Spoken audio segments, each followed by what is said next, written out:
حسبي الله ونعم الوكيل فنعم المولى ونعم النصير حسبي الله ونعم الوكيل فنعم المولى ونعم النصير حسبي الله ونعم الوكيل۔ ہم آپ کو خوش آمدید کہتے ہیں اور کہتے ہیں کہ ان پر رحمت نازل ہوں جو رہنمائی کی پیروی کریں۔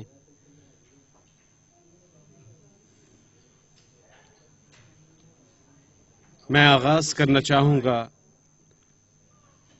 قرآن پاک کی آیت مبارکہ کی تلاوت سے جو عین مناسب ہے اس آج کے موضوع کے حوالے سے، جس پر آج ہم روشنی ڈالیں گے۔ قرآن پاک میں یہ تذکرہ موجود ہے۔ بسم اللہ الرحمن الرحیم۔ یا ایہا الناس اتقوا ربکم الذی خلقکم من نفس واحدہ وخلق منها زوجها وبث منهما رجالا كثيرا ونساء واتقوا الله الذي تساءلون به والأرحام إن الله كان عليكم رقيبا۔ اللہ سبحانہ قرآن پاک کی اس آیت میں تذکرہ فرماتا ہے، اور یہ ہمارے لیے عین مناسب ہے کہ اس آیت مبارکہ کی تلاوت کی جائے اس موضوع کی روشنی میں جس پر ہم بحث کریں گے۔ آیت بتاتی ہے کہ اے بنی نوع انسان، اپنے محافظ رب سے ڈرو جس نے تمہیں تخلیق فرمایا ایک واحد روح سے۔ لہذا سب سے پہلے یہ ایک حقیقت ہے، اسلام مرد اور عورت کے نظریے کے حوالے سے مساوی نظریات رکھتا ہے، ایک دوسرے کے مساوی ہیں، ایک جیسے نہیں۔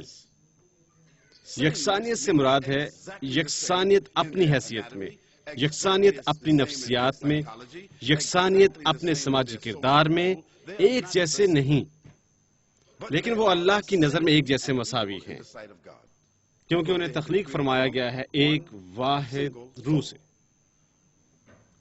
لہذا آدم کا کلی آئیڈیا اور حوا یا آدم اور حوا وہ تخلیق فرمائے گئے ایک واحد جوہر سے۔ لہذا اللہ تعالیٰ کی نظر میں وہ مساوی ہیں اور ان کا رتبہ مساوی ہے۔ وخلق منها زوجها، اور اس واحد روح سے خدا نے تخلیق فرمایا جوڑا آدم کا،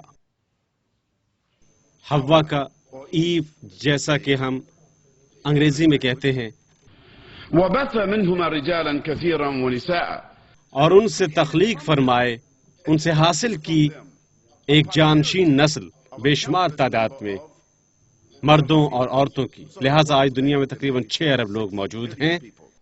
اس وقت سے جب وہ پہلی مرتبہ تخلیق فرمائے گئے، میں نہیں جانتا کتنے لوگ اللہ سبحانہ فرماتے ہیں، بے شمار تعداد میں مرد اور عورتیں۔ مطلب یہ کہ مختلف حیثیت، مختلف قومیت، مختلف نسل کے پس منظر سے، لیکن مرد اور عورت سے اور ایک واحد روح سے۔ لہذا وہ فرماتا ہے واتقوا الله الذي تساءلون به والأرحام، لہذا اللہ سے ڈرو، خدا سے محتاط رہو جس سے تم ایک دوسرے کے لیے مانگتے ہو اپنے باہمی حقوق۔ آپ نے غور کیا، یہ باہمی حق ہے جو ہم ایک دوسرے سے طلب کرتے رہتے ہیں۔ مرد اپنے حقوق کی توقع کرتا ہے، عورت اپنے حقوق کی، خاوند اپنے حقوق کی توقع کر رہا ہے، بیوی اپنے حقوق کی توقع کر رہی ہے، اور بچے وہ اپنے حقوق کی توقع کر رہے ہیں۔ اور وہ حقوق کہاں سے آتے ہیں؟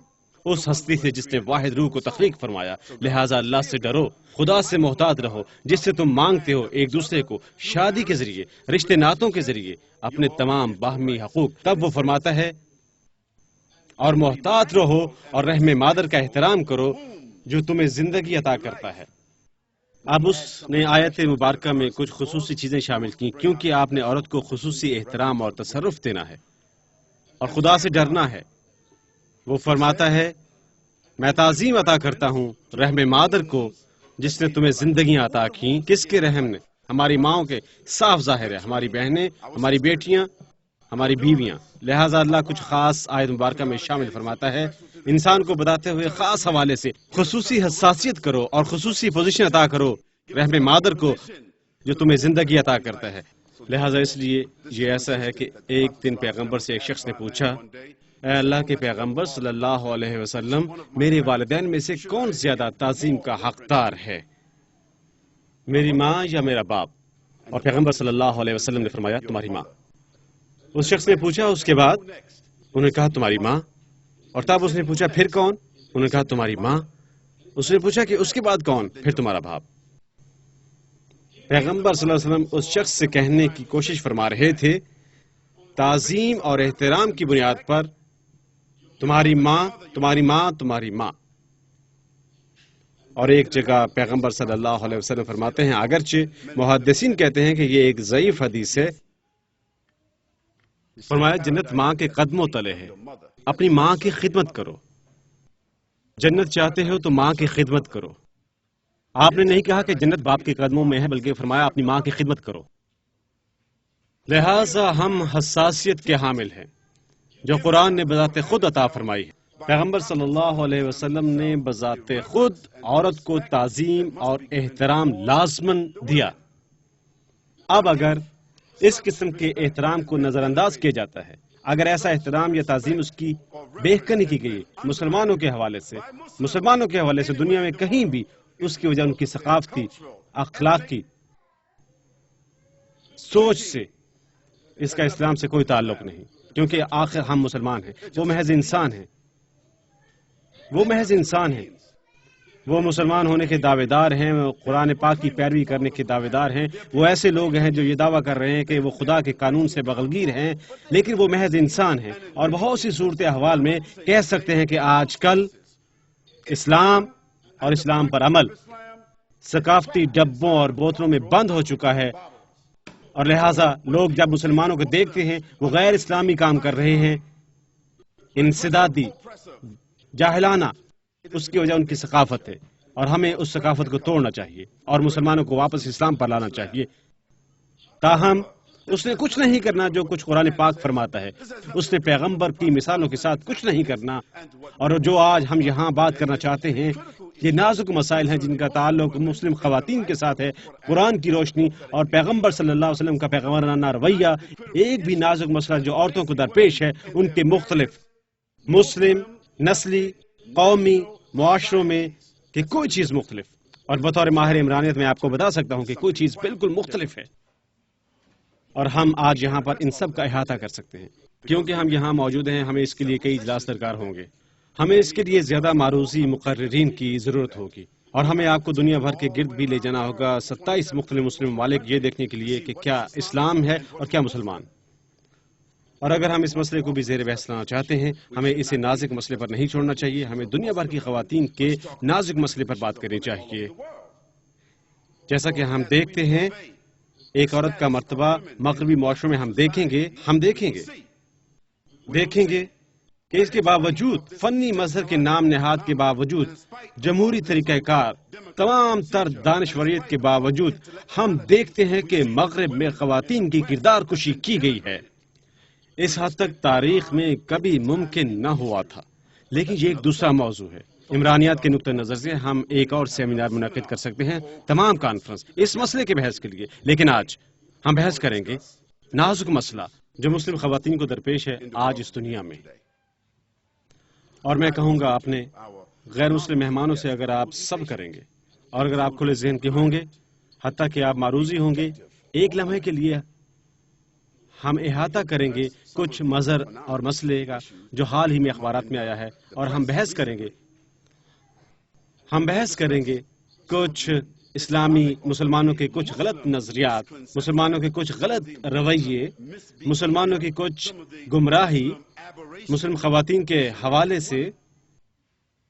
لیکن ہم دونوں کو علیحدہ کرنا چاہتے ہیں، مسلم، اسلامی. ایک مسلمان محض ایک فرد ہے، لیکن اسلام اپنے ذرائع کا حامل ہے جو قرآن ہے. اسلام اپنے ذرائع کا حامل ہے جو پیغمبر صلی اللہ علیہ وسلم کا رویہ ہے. اور میں آپ سے کہوں گا کہ اگر ہم دو رویے علیحدہ کر دیتے ہیں، قرآن ذرائع ہے، پیغمبرانہ رویہ ایک جانب، مسلم رویہ دوسری جانب ہم دیکھیں گے وہ غلط نظریات کہاں پر رائج ہیں۔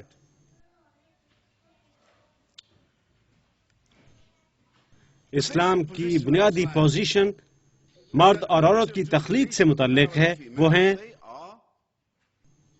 اپنے رتبے میں مساوی ہیں، وہ خدا کی نظر میں اپنے رتبے میں مساوی ہیں اور انسان کی نظر میں اپنے رتبے میں مساوی ہیں۔ کوئی مواقع نہیں، یا بچاؤ یا عورت کو کسی موقع سے محروم کر رکھا جاتا ہے جو مردوں کی رسائی میں ہے۔ لیکن ہم دوسرے بیان کی جانب واپس جانا چاہتے ہیں کہ وہ ایک جیسے نہیں ہیں، اور بدقسمتی سے اگرچہ کئی قانون سازی اور کئی دنیا کے حالیہ رویے نے نسوانیت کے موضوع کو پھیلایا ہے کہ وہ اپنی گرفت مضبوط رکھے، خواتین کو مجبور کیا جاتا ہے کہ وہ اعلان کریں اور ایسے طریقے سے کہ وہ بھی ویسی ہی ہیں، وہ ہر وہ کام کرنا چاہتی ہیں جو مرد کر سکتا ہے، مرد ہر وہ کام کرنا چاہتے ہیں جو خواتین کرنا چاہتی ہیں، مرد بچے پیدا کرنا چاہتے ہیں۔ یہ احمقانہ ہے۔ عورت سے شادی کرتی ہے اور مرد سے شادی کرتا ہے، اور وہ بھی کنبوں کے حامل بننا چاہتے ہیں، اور وہ پروان چڑھنا چاہتے ہیں، وہ بچے گود لیتے ہیں۔ میں کہتا ہوں یہ احمقانہ ہے۔ ہم مسائل کو بڑھا رہے ہیں، ہم ایک گمراہی تخلیق کر رہے ہیں اور ہم ایک اور نسل تخلیق کر رہے ہیں،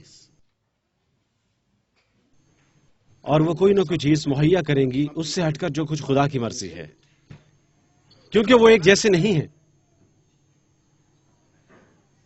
مرد اور عورت ایک جیسے نہیں ہیں، وہ ایک جیسی نفسیاتی خصوصیات کے حامل نہیں، وہ ایک جیسی عضویاتی خصوصیات کے حامل نہیں، وہ حیاتیاتی طور پر ایک جیسے نہیں، وہ نفسیاتی طور پر ایک جیسے نہیں، وہ جذباتی لحاظ سے ایک جیسے نہیں، اور ان کے سماجی کردار ایک جیسے نہیں ہیں، ایسے لوگوں کے باوجود جو انہیں ایک جیسا بنانا چاہتے ہیں۔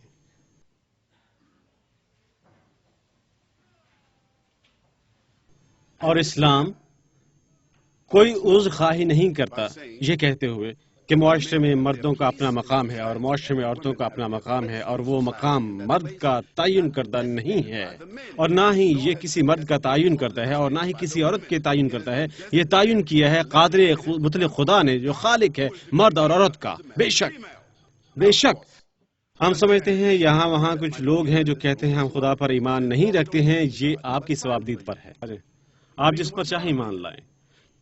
کچھ ایسے لوگ بھی موجود ہیں جو کہتے ہیں کہ ہم اس پر ایمان نہیں رکھتے کہ مرد اور عورت کو کسی قسم کے خدا نے تخلیق فرمایا، ہم اس امر پر یقین رکھتے ہیں کہ مرد اور عورت بندر ہیں۔ ٹھیک ہے، آپ اس پر یقین کریں جس پر یقین کرنا چاہتے ہیں، لیکن یہ کہتے ہوئے کوئی عذر خواہی نہ کریں کہ ہم ہیں متفق عیسائی اور یہودی جو کہتے ہیں کہ خدا خالق ہے اور بطور خالق اس نے ہمیں بنایا ہے اپنی تخلیق کا ایک حصہ، اور ہم اس کے لیے عذر خواہ نہیں ہیں، کوئی بھی حقیقت نہیں۔ اگر ہم مسلمان، عیسائی، یہودی اپنی تمام تر ظاہری طاقت باہم اکٹھی کر لیں، ہم دنیا کی اکثریت ہیں، لہٰذا ہم کہتے ہیں کہ ہم تخلیق پر یقین رکھتے ہیں۔ ٹھیک ہے، 1.6 بلین مسلمان، 1.3 بلین یا محض ہم کہتے ہیں 1.5 بلین مسلمان، 1.5 ملین عیسائی اور یہودی، ہم 3/4 دنیا کی نمائندگی کرتے ہیں۔ یہ تخلیق ہے ووٹنگ کے ساتھ، یہ جمہوریت ہے۔ لہٰذا اس کی بنیاد پر چونکہ ہم حامل ہیں اس مسئلے پر ہم آہنگی کے، اب کسی قدر آگے بڑھیں، ہم کہتے ہیں مرد اور عورت ایک جیسے نہیں ہیں، لیکن وہ اللہ کی نظر میں ایک جیسے ہیں، وہ خدا کی نظر میں مساوی ہیں، اور اس لیے خدا کے قانون کی عکاسی کرنی چاہیے کہ وہ بھی مساوی ہیں اپنی سماجی آرزو تمنا میں۔ بدقسمتی سے خواتین کے اسلامی مسائل پیچیدہ اور آلودہ بنا دیے گئے ہیں بذریعہ قوم پرستی، ثقافت، نسلی ترجیحات۔ میں دوبارہ کہتا ہوں، قوم پرستی، نسلی اور ثقافتی ترجیحات۔ لہٰذا آپ مسلم دنیا میں جہاں کہیں بھی جانا چاہتے ہیں آپ مختلف قسم کے آئیڈیاز دیکھیں گے۔ میں ایماندارانہ بات کروں گا، میں نے 37 ممالک کا دورہ کیا ہے، ان میں سے 23 ممالک مسلم ممالک ہیں جہاں پر مسلمان اکثریت یا اقلیت میں ہیں، مسلم ممالک، اور مجھے صدمہ پہنچا ہے، صدمہ، قوم پرستی پر مبنی، ثقافتی، اعمال پر اور نسل سے متعلق اعمال پر مسلمانوں کے مابین خواتین سے متعلق دیر کام. میری اپنی اکثریت پر ایک نظر رکھیں. مجھے تسلیم کرنا ہے یہ محض مسلمان ہیں، محض انسان. لہذا میں آپ کو بتاؤں گا کہ میرے سفر میں دنیا کے گرد میں نے تمام بڑے بڑے نام نہاد عیسائی، یہودی عیسائی ممالک دیکھے ہیں. ایک وہ جس میں میں نے جنم لیا تھا، بش لینڈ یا امریکہ. وہ کہ جس میں نے جنم لیا تھا، برطانیہ، آسٹریلیا، تمام بڑے یہودی عیسائی ممالک. اور خواتین کے حوالے سے اور بالخصوص میں آپ کو حقیقت بتاؤں گا، یہ بہت زیادہ مایوس کن ہے جب خواتین کے رتبے اور مرتبے کا سوال آتا ہے. یہ آج کل کی دنیا میں بہت مایوس کن اور آزردگی کا حامل ہے. آپ حتیٰ کہ ایک چاکلیٹ کا پیالہ خرید سکتے ہیں ایک برہنہ عورت دیکھے بغیر. یہ ناقابل یقین ہے وہ کیسے ہماری دختران کی تذلیل کرتے ہیں. 12 برس قبل مجھے برٹنی اسپیئرز یاد ہے، جبکہ اس کی عمر محض 9 برس تھی. اس نے اپنے بالوں میں ریبن لگائے ہوئے ایک گانا گایا تھا، اور آج اس کی جانب دیکھیں. کیا یہ بدقسمتی نہیں؟ وہ اس لڑکی کو لے گئے اور اس کو بنایا ایک مکمل سرمایہ کاری کا پیکج، اور اس کے لیے انہوں نے اس معصوم لڑکی کو تبدیل کر دیا ہے ایک وسیع پیمانے کی عالمی طوائف میں. میں معذرت خواہ ہوں اگر کسی کا اس کے ساتھ تعلق ہے، لیکن یہ ایک مسئلہ ہے. یہی وجہ ہے کہ وہ ہے، یہی مسئلہ ہے. میں دیگر لاتعداد مثالیں دے سکتا ہوں. کسی بھی مختلف نسلی پس منظر سے کوئی فرق نہیں پڑتا. یہ محض میڈیا ہے، چالی ووڈ، بالی ووڈ، ہالی ووڈ. اور وہ کیا کرنا چاہتے ہیں عورت کے ساتھ، اور کیا استحصال اور ظلم اور تشدد جو انہوں نے عورتوں کے ساتھ کیا ہے. اس حد تک عورتوں سے اس حد تک کچھ باقی نہیں بچا عورت کے تقدس کے حوالے سے. اور وہ اسکولوں کی بھی پرواہ نہیں کرتے، اور وہ گرجا گھروں کی بھی پرواہ نہیں کرتے. برطانیہ میں آپ سڑک کے دونوں جانب اسکول اور گرجا گھر کے سامنے ایک بڑے اشتہار میں ایک برہنہ عورت براجمان ہے. کوئی کچھ نہیں کہہ سکتا. میں اسے سمجھ نہیں سکتا.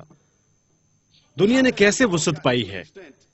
وہ سرمایہ دارانہ نظام اور کمرشل بذات خود ہمارے مرکز پر حکمرانی کر سکتا ہے، اور محض بے کنی ہمارے اخلاقیات کی، وقار کے شعور کی ایک گرجا گھر، ایک اسکول اور ایک برہنہ عورت کی تصویر، یا برہنہ مرد ایک بڑے اشتہار پر اسکول کے عین ساتھ، گرجا گھروں کے عین ساتھ، اور ہم بطور مزید اکثریت ہم کچھ نہیں کہہ سکتے. میں کہتا ہوں کہ یہ عورت کی حیثیت کی نابودی ہے، یہ اس کا خاتمہ ہے، یہ دماغی خلل ہے، یہ جڑیے کاٹنا ہے، یہ تخریبی اخلاق ہے، یہ زیادتی ہے. لیکن یہ ایک مختلف موضوع ہے. میں ابھی اسے توازن کرتا ہوں، اور میں بیزار ہوا جب میں نے کچھ مسلم ممالک کا دورہ کیا، اور میں بیزار ہوا کچھ مغربی تہذیب کے حامل ممالک سے بھی جہاں میں گیا بارہا عورت کے مسئلے کے حوالے سے. لہذا متوازن رہنا چاہیے جب ہم یہ موضوع چھیڑتے ہیں. بدقسمتی سے آج کل اسلام ایک قید خانے میں ہے، اور اب وہ جیل ابو غریب جیل نہیں، اب وہ جیل نہیں ہے جو مقام قیوبہ میں ہے، گوانتانامو بے. اسلام اس طریقے سے قید خانے میں نہیں ہے. اب اسلام قید میں ہے مسلمانوں کی قوم پرستی، مسلم نسل پرستی، مسلم ثقافت میں. کیونکہ مسلمانوں کا ہر ایک گروہ اسلام کو متزلزل رکھنا چاہتا ہے، اور نسل پرستی غلاف چڑھانا چاہتا ہے. کیونکہ انسان برس ہا برس سے یہی کچھ کرتا چلا آ رہا ہے. وہ حاصل کرنا چاہتا ہے خدا کا مذہب، اور وہ اسے اپنی بوتل میں بند کرنا چاہتا ہے. وہ اپنے نام سے اس کی مارکیٹنگ کرنا چاہتا ہے، اپنی زبان میں، اپنی ثقافت میں، اگرچہ وہ بنیادی عقیدے کے مطابق نہیں. توحید پرستی، اسلام کا عمل کچھ اور مسلمان بھی بناتے ہیں. عرب خدا یا انڈین خدا یا پاکستانی خدا یا افریقن خدا، یا وہ ایسا کرتے ہیں کیونکہ ایسا کرنا انسان کی فطرت ہے. لیکن خوش قسمتی سے اسلام کا پہلا اصول لا الہ الا اللہ ہے، یہ کہ اللہ کے سوا کوئی عبادت کے لائق نہیں، اور انہیں کوئی تصویر کشی نہیں کرنی چاہیے. اور یہ جوابی پروموفکس نظریہ نہیں ہے. خدا کی تصویر کشی نہیں کی جا سکتی بطور ایک مرد، یا بطور ایک عورت، یا ایک بچہ، بطور درخت، بطور پرند یا سورج، بطور سیارہ. اور خدا مخلوقات میں سے نہیں ہے. لیکن خدا نے دنیا تخلیق فرمائی ہے، دنیا اور خدا خالق ہے۔ میں کہتا ہوں تمام مسلمانوں کا 95% اس کا مشاہدہ کرتے ہیں، تب ہم اسے ثقافتی نہیں بنا سکتے، قوم پرست نسل سے خدا کی نمائندگی۔ لیکن اسلام ایک عقیدہ ہے، بدقسمتی سے مغلوب ہو رہا ہے اور پھندے میں پھنسا رہا ہے بطور ثقافت۔ اور وجہ یہ ہے کہ بہت سے غلط نظریات، بہت سے توڑ مروڑ، بہت سی غلط بیانیاں اسلام کے حوالے سے وقوع پذیر ہو چکی ہیں، اور آپ مسلمان اور ہم مسلمان بہت منصف ہیں کہ کچھ غلط بیانیاں، کچھ توڑ مروڑ ہیں۔ غیر مسلم کا قصور ہرگز نہیں ہے، خود ذرائع ابلاغ یا پرائیویٹ شہریت، اس میں کسی قدر قصور بذات خود مسلمانوں کا ہے، اور ہمیں اس کے بارے میں ایماندار ہونا چاہیے، ہمیں اس سے انکار نہیں کرنا چاہیے، ہمیں کسی دوسرے کی جانب انگلی نہیں اٹھانی چاہیے۔ نہیں، اگر میں شکستہ گلاس کے پیچھے کھڑا ہوں تو مجھے ایسا تاثر نہیں دینا چاہیے کہ لوگ کہیں کہ تصویر مسخ ہے۔ مجھے ایک ٹوٹے گلاس کی مانند حرکت کرنی ہے، یا میں اس سے دور ہٹ جاؤں تاکہ لوگ ایک واضح منظر دیکھ سکیں۔ جب وہ صاف منظر دیکھ لیں گے تب میں کہوں گا تم کیوں مسخ حالت کر رہے ہو جبکہ میں تمہیں ایک واضح منظر پیش کر رہا ہوں۔ اسلام قوم پرستی کے قید خانے میں ہے، اسلام ثقافت کی قید خانے میں ہے، حد کے اندر رکھا گیا ہے، قید ہنسلی ترجیحات، اور یہ محض آزاد ہو سکتا ہے عمل کے ذریعے اور اسلام کے ذرائع سے جو قرآن پاک ہے اور سنت مبارکہ ہے۔ اور میں دہراتا ہوں اپنے غیر مسلم مہمانوں کے لیے، اگر آپ اسلام کے بارے میں کوئی چیز جاننا چاہتے ہیں، آپ کو جس ذریعے کی جانب جانے کی ضرورت ہے وہ قرآن ہے، نہ کہ مسلمان۔ دوسرا ذریعہ جس کی جانب آپ کو جانے کی ضرورت ہے پیغمبرانہ رویہ محمد صلی اللہ علیہ وسلم کا۔ یہ اسلام کے قانونی ذرائع ہیں، یہ اسلام کے مذہبی ذرائع ہیں، اور اگر آپ کسی چیز کے بارے میں جاننا چاہتے ہیں تو آپ کو ذرائع کی جانب جانا چاہیے۔ میں نیوزی لینڈ کے بارے میں نہیں جان سکوں گا محض چہل قدمی کرتے ہوئے اور کہوں میں سارے نیوزی لینڈ کو جانتا ہوں۔ نہیں، مجھے زبان کے بارے میں جاننا ہے، تاریخ کے بارے میں جاننا ہے، ثقافت کے بارے میں جاننا ہے، اور چیمبر آف کامرس کے بارے میں جاننا ہے، ٹاؤن ہال جانا ہے، اور عجائب گھر جانا ہے، یونیورسٹیوں میں جانا ہے، لوگوں کے ساتھ بات کرنی ہے اور کہنا ہے آؤ لوگوں مجھے دانشور لوگوں سے بات کراؤ، مجھے حکومتی لوگوں سے بات کرنا ہوگی، میں نے ہمسایوں سے بات کرنی ہے، مرد ہوں یا عورت، بچوں سے، میں نے تمام پیکج زیر غور لانا ہے یہ سمجھنے کے لیے کیا ہے جو ملف نیوزی لینڈ کہلاتا ہے، ان کی اقدار کیا ہیں، ان کے اصول کیا ہیں، ان کی قانون سازی کیا ہے، وہ کس قسم کی حکومت کیا ہمیں، تب میں کیا کر سکتا ہوں۔ اگر میں ہنوز معروضی شخص ہوں تب میں کرتا ہوں ایک مکمل فیصلہ، ایک کامل رائے یا اندازہ، اور کہتا ہوں میں نے نیوزی لینڈ کا دورہ کیا ہے۔ جب میں وہ آئی ڈی لوگوں کو منتقل کرتا ہوں میں ہنوز معروضی ہوں، غالباً میں نے ذرائع پر اپنی گرفت مضبوط کر لی ہے۔ میں کہتا ہوں غیر مسلم خواتین کی جانب دیکھ کر یہ نہیں کہہ سکتے آپ دیکھتے ہیں مسلمان کیسے ہیں اور مسلمانوں کو دیکھیں اور وہ مسلمان کیسے ہیں، یا خبروں میں شہ سرخیاں دیکھتے ہیں مسلمان کیسے ہیں، اور یہ انصاف نہیں، یہ معروضی نہیں ہے، یہ معروضی نہیں ہے، جامع نہیں ہے۔ آپ کے پاس گھر میں کمپیوٹر موجود ہے، اگر آپ اسلام کے بارے میں جاننا چاہتے ہیں مسلمانوں سے بات کریں۔ میں اسٹاک مارکیٹ کے بارے میں جاننا چاہتا ہوں، میں اسٹاک مارکیٹ جاتا ہوں، میں اسٹاک ایکسچینج چاہتا ہوں، اور میں درست چاہتا ہوں گوگل پر جائیں، گوگل جو کچھ بھی، محض قرآن پاک پر غور کریں۔ آپ اندر داخل ہو گئے اور آگے بڑھیں محمد صلی اللہ علیہ وسلم پر غور کریں، ابن عبداللہ پر، عبداللہ کے بیٹے پر غور کریں، کیونکہ پہلے محمد ابن عبداللہ ہے، نبی اور اللہ کے پیغمبر صلی اللہ علیہ وسلم۔ تب آپ ذرائع پر غور کریں، بطور ایک کتاب قرآن کیا ہے، بطور قانون سازی کا ایک قرآن ذریعہ ہے، بطور تحریک کا ایک ذریعہ قرآن کیا ہے، بطور ایک ذریعہ قرآن کیا ہے، تعلیم کا یہ کیا ہے، محمد صلی اللہ علیہ وسلم کون ہے، ان کی سوانح حیات کیا ہے، ان کے اطوار کیا ہیں، عادات کیا ہیں، اصول کیا ہیں، میراث کیا ہے، اس پر غور کریں، اس کا مطالعہ کریں، 1 دن صرف کریں، 2 دن صرف کریں، اگر آپ حقیقت میں متلاشی ہیں 3 دن صرف کریں، ایک معروضی مطالعہ کی مانند۔ یہ کرنے کے بعد تب آغاز کریں دیکھنے کا مسلمانوں کو تاریخ میں موجودہ دور میں، اور دیکھیں مسلمانوں کے ساتھ کیا کچھ ہو چکا ہے. غور کریں وہ کیسے بکھر گئے، منتشر ہو گئے دنیا بھر میں.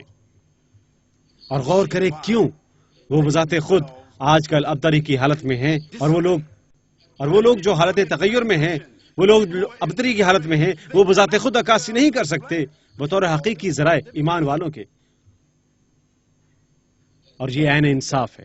بطور ایک تاریخ دان، بطور ایک ماہر عمرانیات، بطور ماہر تعلیم، بطور ایک استاد، میں نے تمام باتوں پر غور کیا ہے. جب میں مسلمانوں کی بات کرتا ہوں، جب میں اسلام کی بات کرتا ہوں، جب میں قرآن کی بات کرتا ہوں، جب میں محمد صلی اللہ علیہ وسلم کی بات کرتا ہوں، جب میں اسلام کے مذہب کے بارے میں بات کرتا ہوں اور مسلمانوں آج کی جدید دنیا میں یہ سب کچھ زیر غور رکھتا ہوں. اور میرا خیال ہے کہ آپ غیر مسلموں میں سے ہر ایک جو مائل لوگ ہیں، نفیس لوگ ہیں، معروض ذہن کے لوگ، کھلے ذہن کے، وہ لوگ جس کے دلوں میں تعصب نہیں بھرا ہے، تعصب نہیں ہے، جنہوں نے تخلیق سے پہلے ہی ذہن بنا لیے ہیں. اور میرا خیال ہے کہ آپ میں سے ہر کوئی گھر جائے اور دوبارہ پڑھے اور دوبارہ غور کرے، دوبارہ تخمینہ لگائے. اور میرا خیال ہے دوبارہ تخمینہ لگائے. اور میرا خیال ہے کہ آپ لوگ حیران ہوں گے آپ کیا حاصل کرتے ہیں یہ سب کچھ کرنے کے بعد. ہم مسلمانوں کے لیے ہمیں اپنی سوچیں، خیالات اور احساسات مطابقت میں لانے ہیں جو کچھ محمد صلی اللہ علیہ وسلم لائے. اور وہ کیا ہے؟ قرآن اور سنت مبارکہ. اللہ کے پیغمبر صلی اللہ علیہ وسلم نے فرمایا تم میں سے کوئی بھی حقیقی ایمان والا نہیں ہو سکتا حتیٰ کہ لاتے ہو ہوا. تم ہوا اپنی خواہشات، احساسات، خیالات مطابقت میں اس کے جو کچھ میں لائے. اس کا مطلب ہے آپ نے فرمایا تم ایمان والے نہیں، تم ایمان والے نہیں.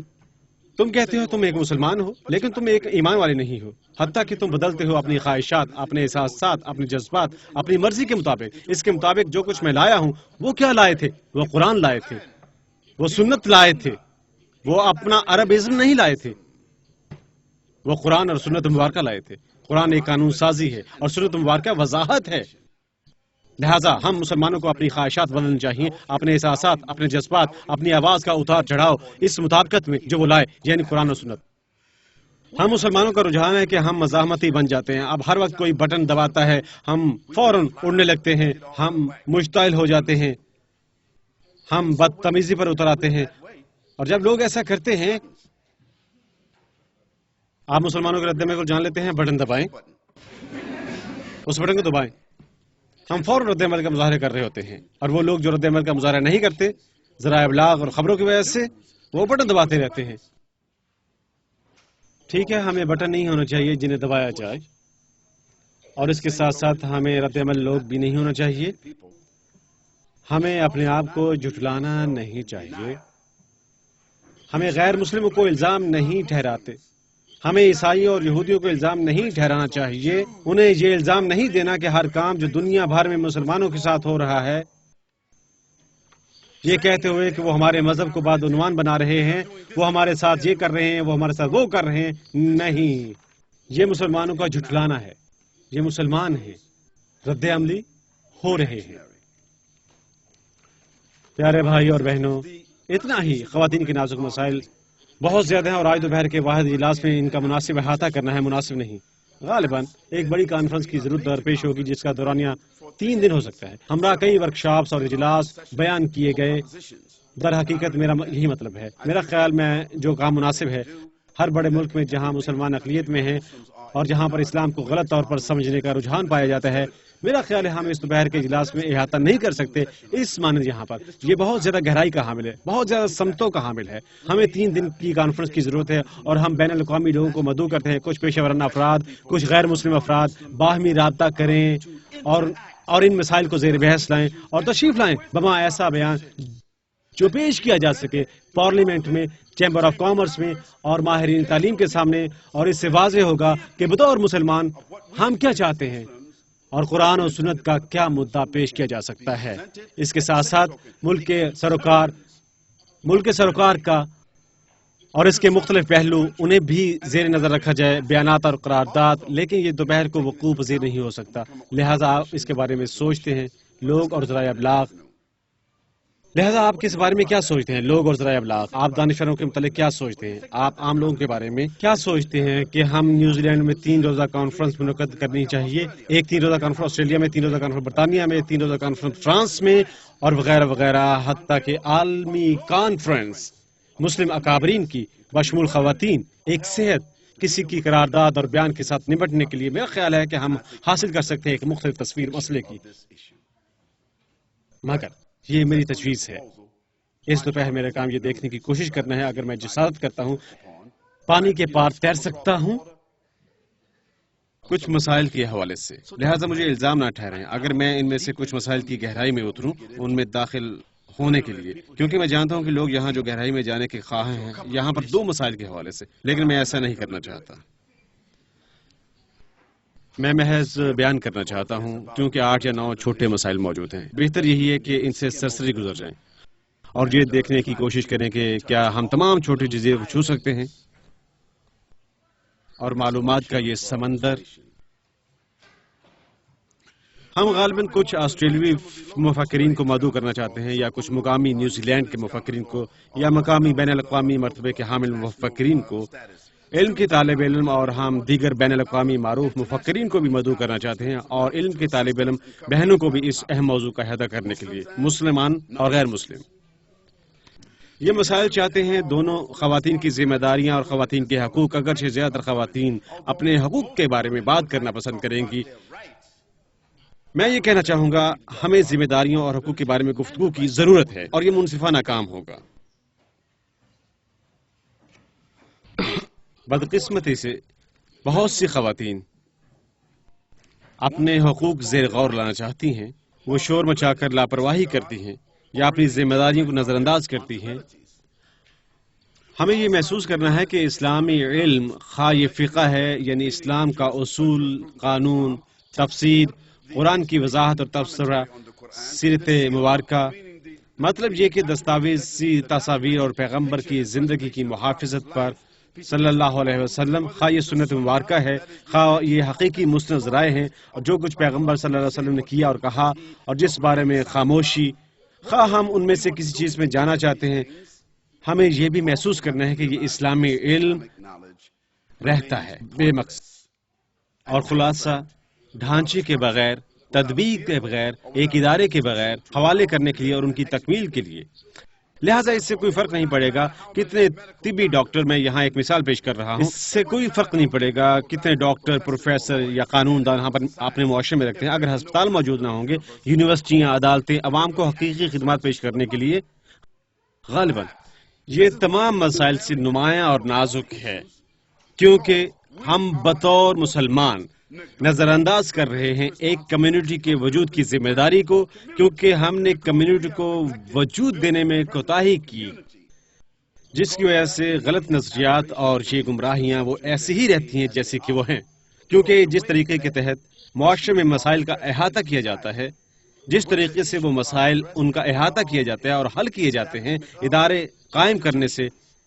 جب آپ ادارہ قائم کرتے ہیں اور علم مطالعہ، ایمانداری اور مسائل حل کر سکتا ہے جاری و ساری بنیادوں پر، کیونکہ ادارے یہی کچھ کر سکتے ہیں.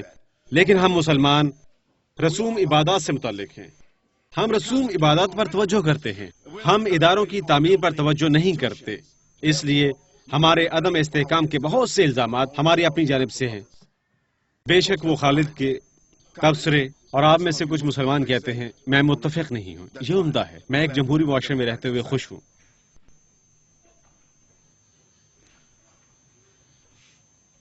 ہم مسلمان مسجد تعمیر کرنا چاہتے ہیں اور ہم چاہتے ہیں کہ ہمارے بچے مسلم اسکولوں میں تعلیم لیں، لیکن ہم جسمانی اور نظریاتی کمیونٹی کی نشومان کر رہے ہیں معاونت کے لیے. لیکن ہم کیسے، میں پوچھ رہا ہوں، ہم کیسے نشوونما کر رہے ہیں جسمانی اور نظریاتی کمیونٹی کی معاونت کے لیے یہ مسجد یا اسکول؟ اس نقطے کی وضاحت کے لیے میں ایک مثال پیش کرتا ہوں. مسلمان مساجد میں آتے ہیں غالباً 50 منٹ روزانہ یا ایسا ہی ہے. اگر آپ مسجد جاتے ہیں 50 منٹ روزانہ دن میں 5 مرتبہ، آپ آتے ہیں فجر، ظہر، عصر، مغرب، عشاء، یہ 5 نمازیں ہیں. لہذا ہم کہتے ہیں مسلمان، ہر اچھا مسلمان خواتین کے علاوہ، کیونکہ خواتین 5 مرتبہ نہیں آ سکتی، بچوں کی نگہداشت کرتی ہیں، دیگر کاموں کی نگہداشت کرتی ہیں، اور آپ جانتے ہیں یہ عورت کے سماجی کردار کے حوالے سے ہے۔ اگر عورت 5 مرتبہ مسجد میں آتی ہے اور مرد بھی دن میں 5 مرتبہ مسجد میں آتا ہے، بچے کہاں جائیں گے؟ بچوں کو کون سکول سے لائے گا؟ انہیں کون سکول چھوڑے گا؟ کون خریداری کے لیے جائے گا؟ کون گھر کی نگہداشت کرے گا؟ گھر کے محاذ کی نگہداشت کون کرتا ہے؟ وزیر داخلہ۔ داخلی محاذ کے بہت سے حصے ہیں،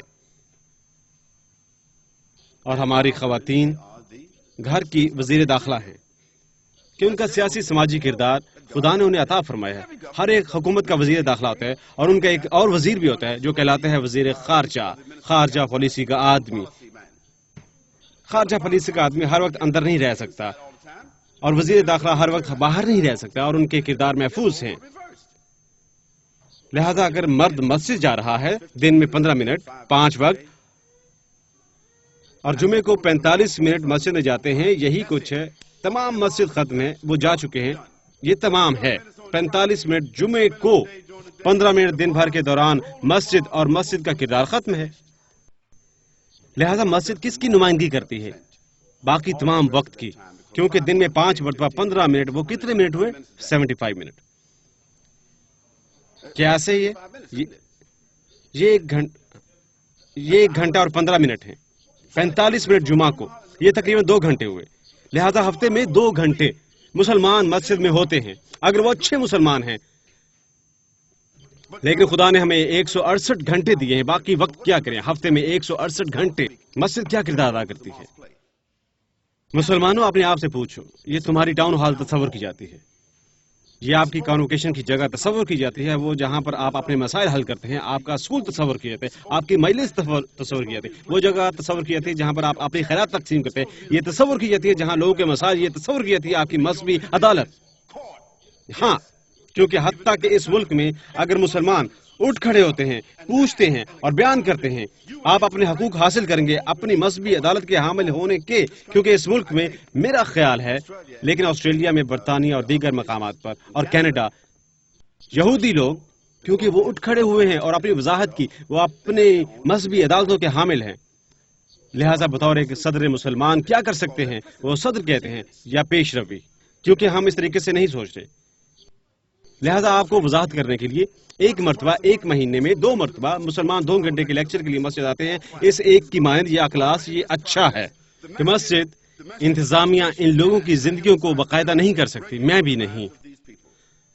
مسلم خواتین کے حقوق اور ذمہ داریاں جس طرح مرد آئینی ہیں، اور میں زور دینا چاہتا ہوں کہ حقوق اور اسلام میں خواتین کی ذمہ داریاں آئینی ہیں، افسوسناک نہیں، جذباتی نہیں، اور ان کی ہدایت مرد نے کی ہے، کیونکہ اسلام کا آئین جس پر تعمیر کرتا ہے وہ شرع کہلاتی ہے۔ شرع عربی اصطلاح سے آتی ہے، یہ پانی کی جگہ کی اصطلاح سے آتی ہے صحرا میں۔ عرب پانی کی جگہ کی تلاش میں تھے جہاں پر وہ رک سکیں اور پانی پی سکیں اور جانور پانی پی سکیں، اور اگر وہ اس قسم کی جگہ نہ پاتے تھے صحرا میں، ایک ایسا شخص جو پانی ڈھونڈ نہیں پاتا، اس کے ساتھ کیا ہوگا؟ کیا وقوع پذیر ہوگا؟ وہ اور اس کے جانور مر جائیں گے۔ اس لیے پانی کی جگہ زندگی کی جگہ ہے، اور شرع وہ جگہ تھی جو لے جاتی تھی بجانب کس کے؟ زندگی یا موت کے۔ لہذا قانون اور اسلام کیا تصور کیا جاتا ہے؟ ایک معاملہ جو کیا باقاعدہ بناتا ہے؟ زندگی اور موت۔ شرع مسلمانوں کی زندگی کے لیے کس قدر اہم ہے؟ یہ اس عربی اصطلاح سے آتی ہے، لیکن یہاں یہ پانی کی جگہ نہیں ہے، وہ جگہ جس میں تحریک، قانون سازی اور خدا کی تحریک انسانوں پر نازل ہوتی ہے ان اجتماعی مقامات میں۔ لہذا بطور ایک آئین، خواتین مردوں کی مانند آئینی حقوق کی حامل ہیں۔ مطلب یہ کہ حقوق جن کی تکمیل کی جائے، حقوق جو مضبوط بنائے جائیں، حقوق اسلامی اتھارٹی جن کی اجازت دے۔ بدقسمتی سے مسلمان ایک اقلیت ہیں ایک غیر مسلم ملک میں جہاں پر کوئی اسلامی اتھارٹی موجود نہیں ہے۔ نہیں کہ وہ نہیں ہونی چاہیے۔ میرا خیال ہے کہ مسلمان فطری طریقہ اپنائیں، ملوث ہونے کے لیے، نہ تنہائی پسندی کے لیے، نہ نسلی تقسیم کے لیے، مختلف نسلی گروہ لیکن شامل ہونے کے لیے، یعنی اپنے گھروں سے نکلیں،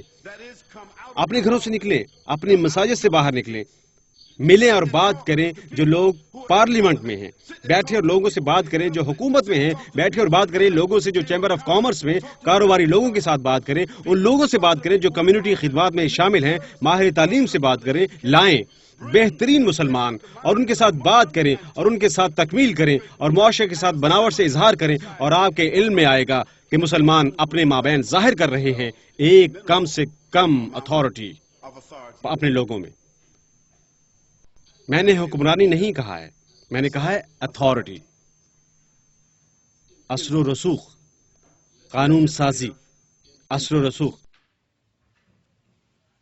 واضح انداز میں بیان کیے بغیر اور اتھارٹی کا مظاہرہ کیے بغیر تمام خوشنما باتیں معلمی اور تبلیغ رہتی ہیں قیاسی، کمزور، اور مسلمان اسے اختیاری تصور کرتے ہیں۔ اس لیے کیوں اس کی توقیر کی جائے، زیادہ حفاظت غیر مسلموں سے بطور معاشرے کی فلاح و بہبود۔ میں دہراتا ہوں اور میں نے کہا اگر مسلمان بذات خود بے شمار باتیں کرتے ہیں معلمی اور تبلیغ اپنے آپ کے لیے، اور وہ معلمی اور تبلیغ غلط سمجھ جاتی ہے، خیالی، معاشرے میں حقیقی اطلاق کی حامل نہیں ہوتی، اور مسلمان غیر مستحکم ہوتے ہیں، مسلمان بذات خود عدم استحکام کا شکار ہیں، بذات خود ہم کیوں توقع کریں کمزوری کے شعور میں اور وضاحت کی محرومی؟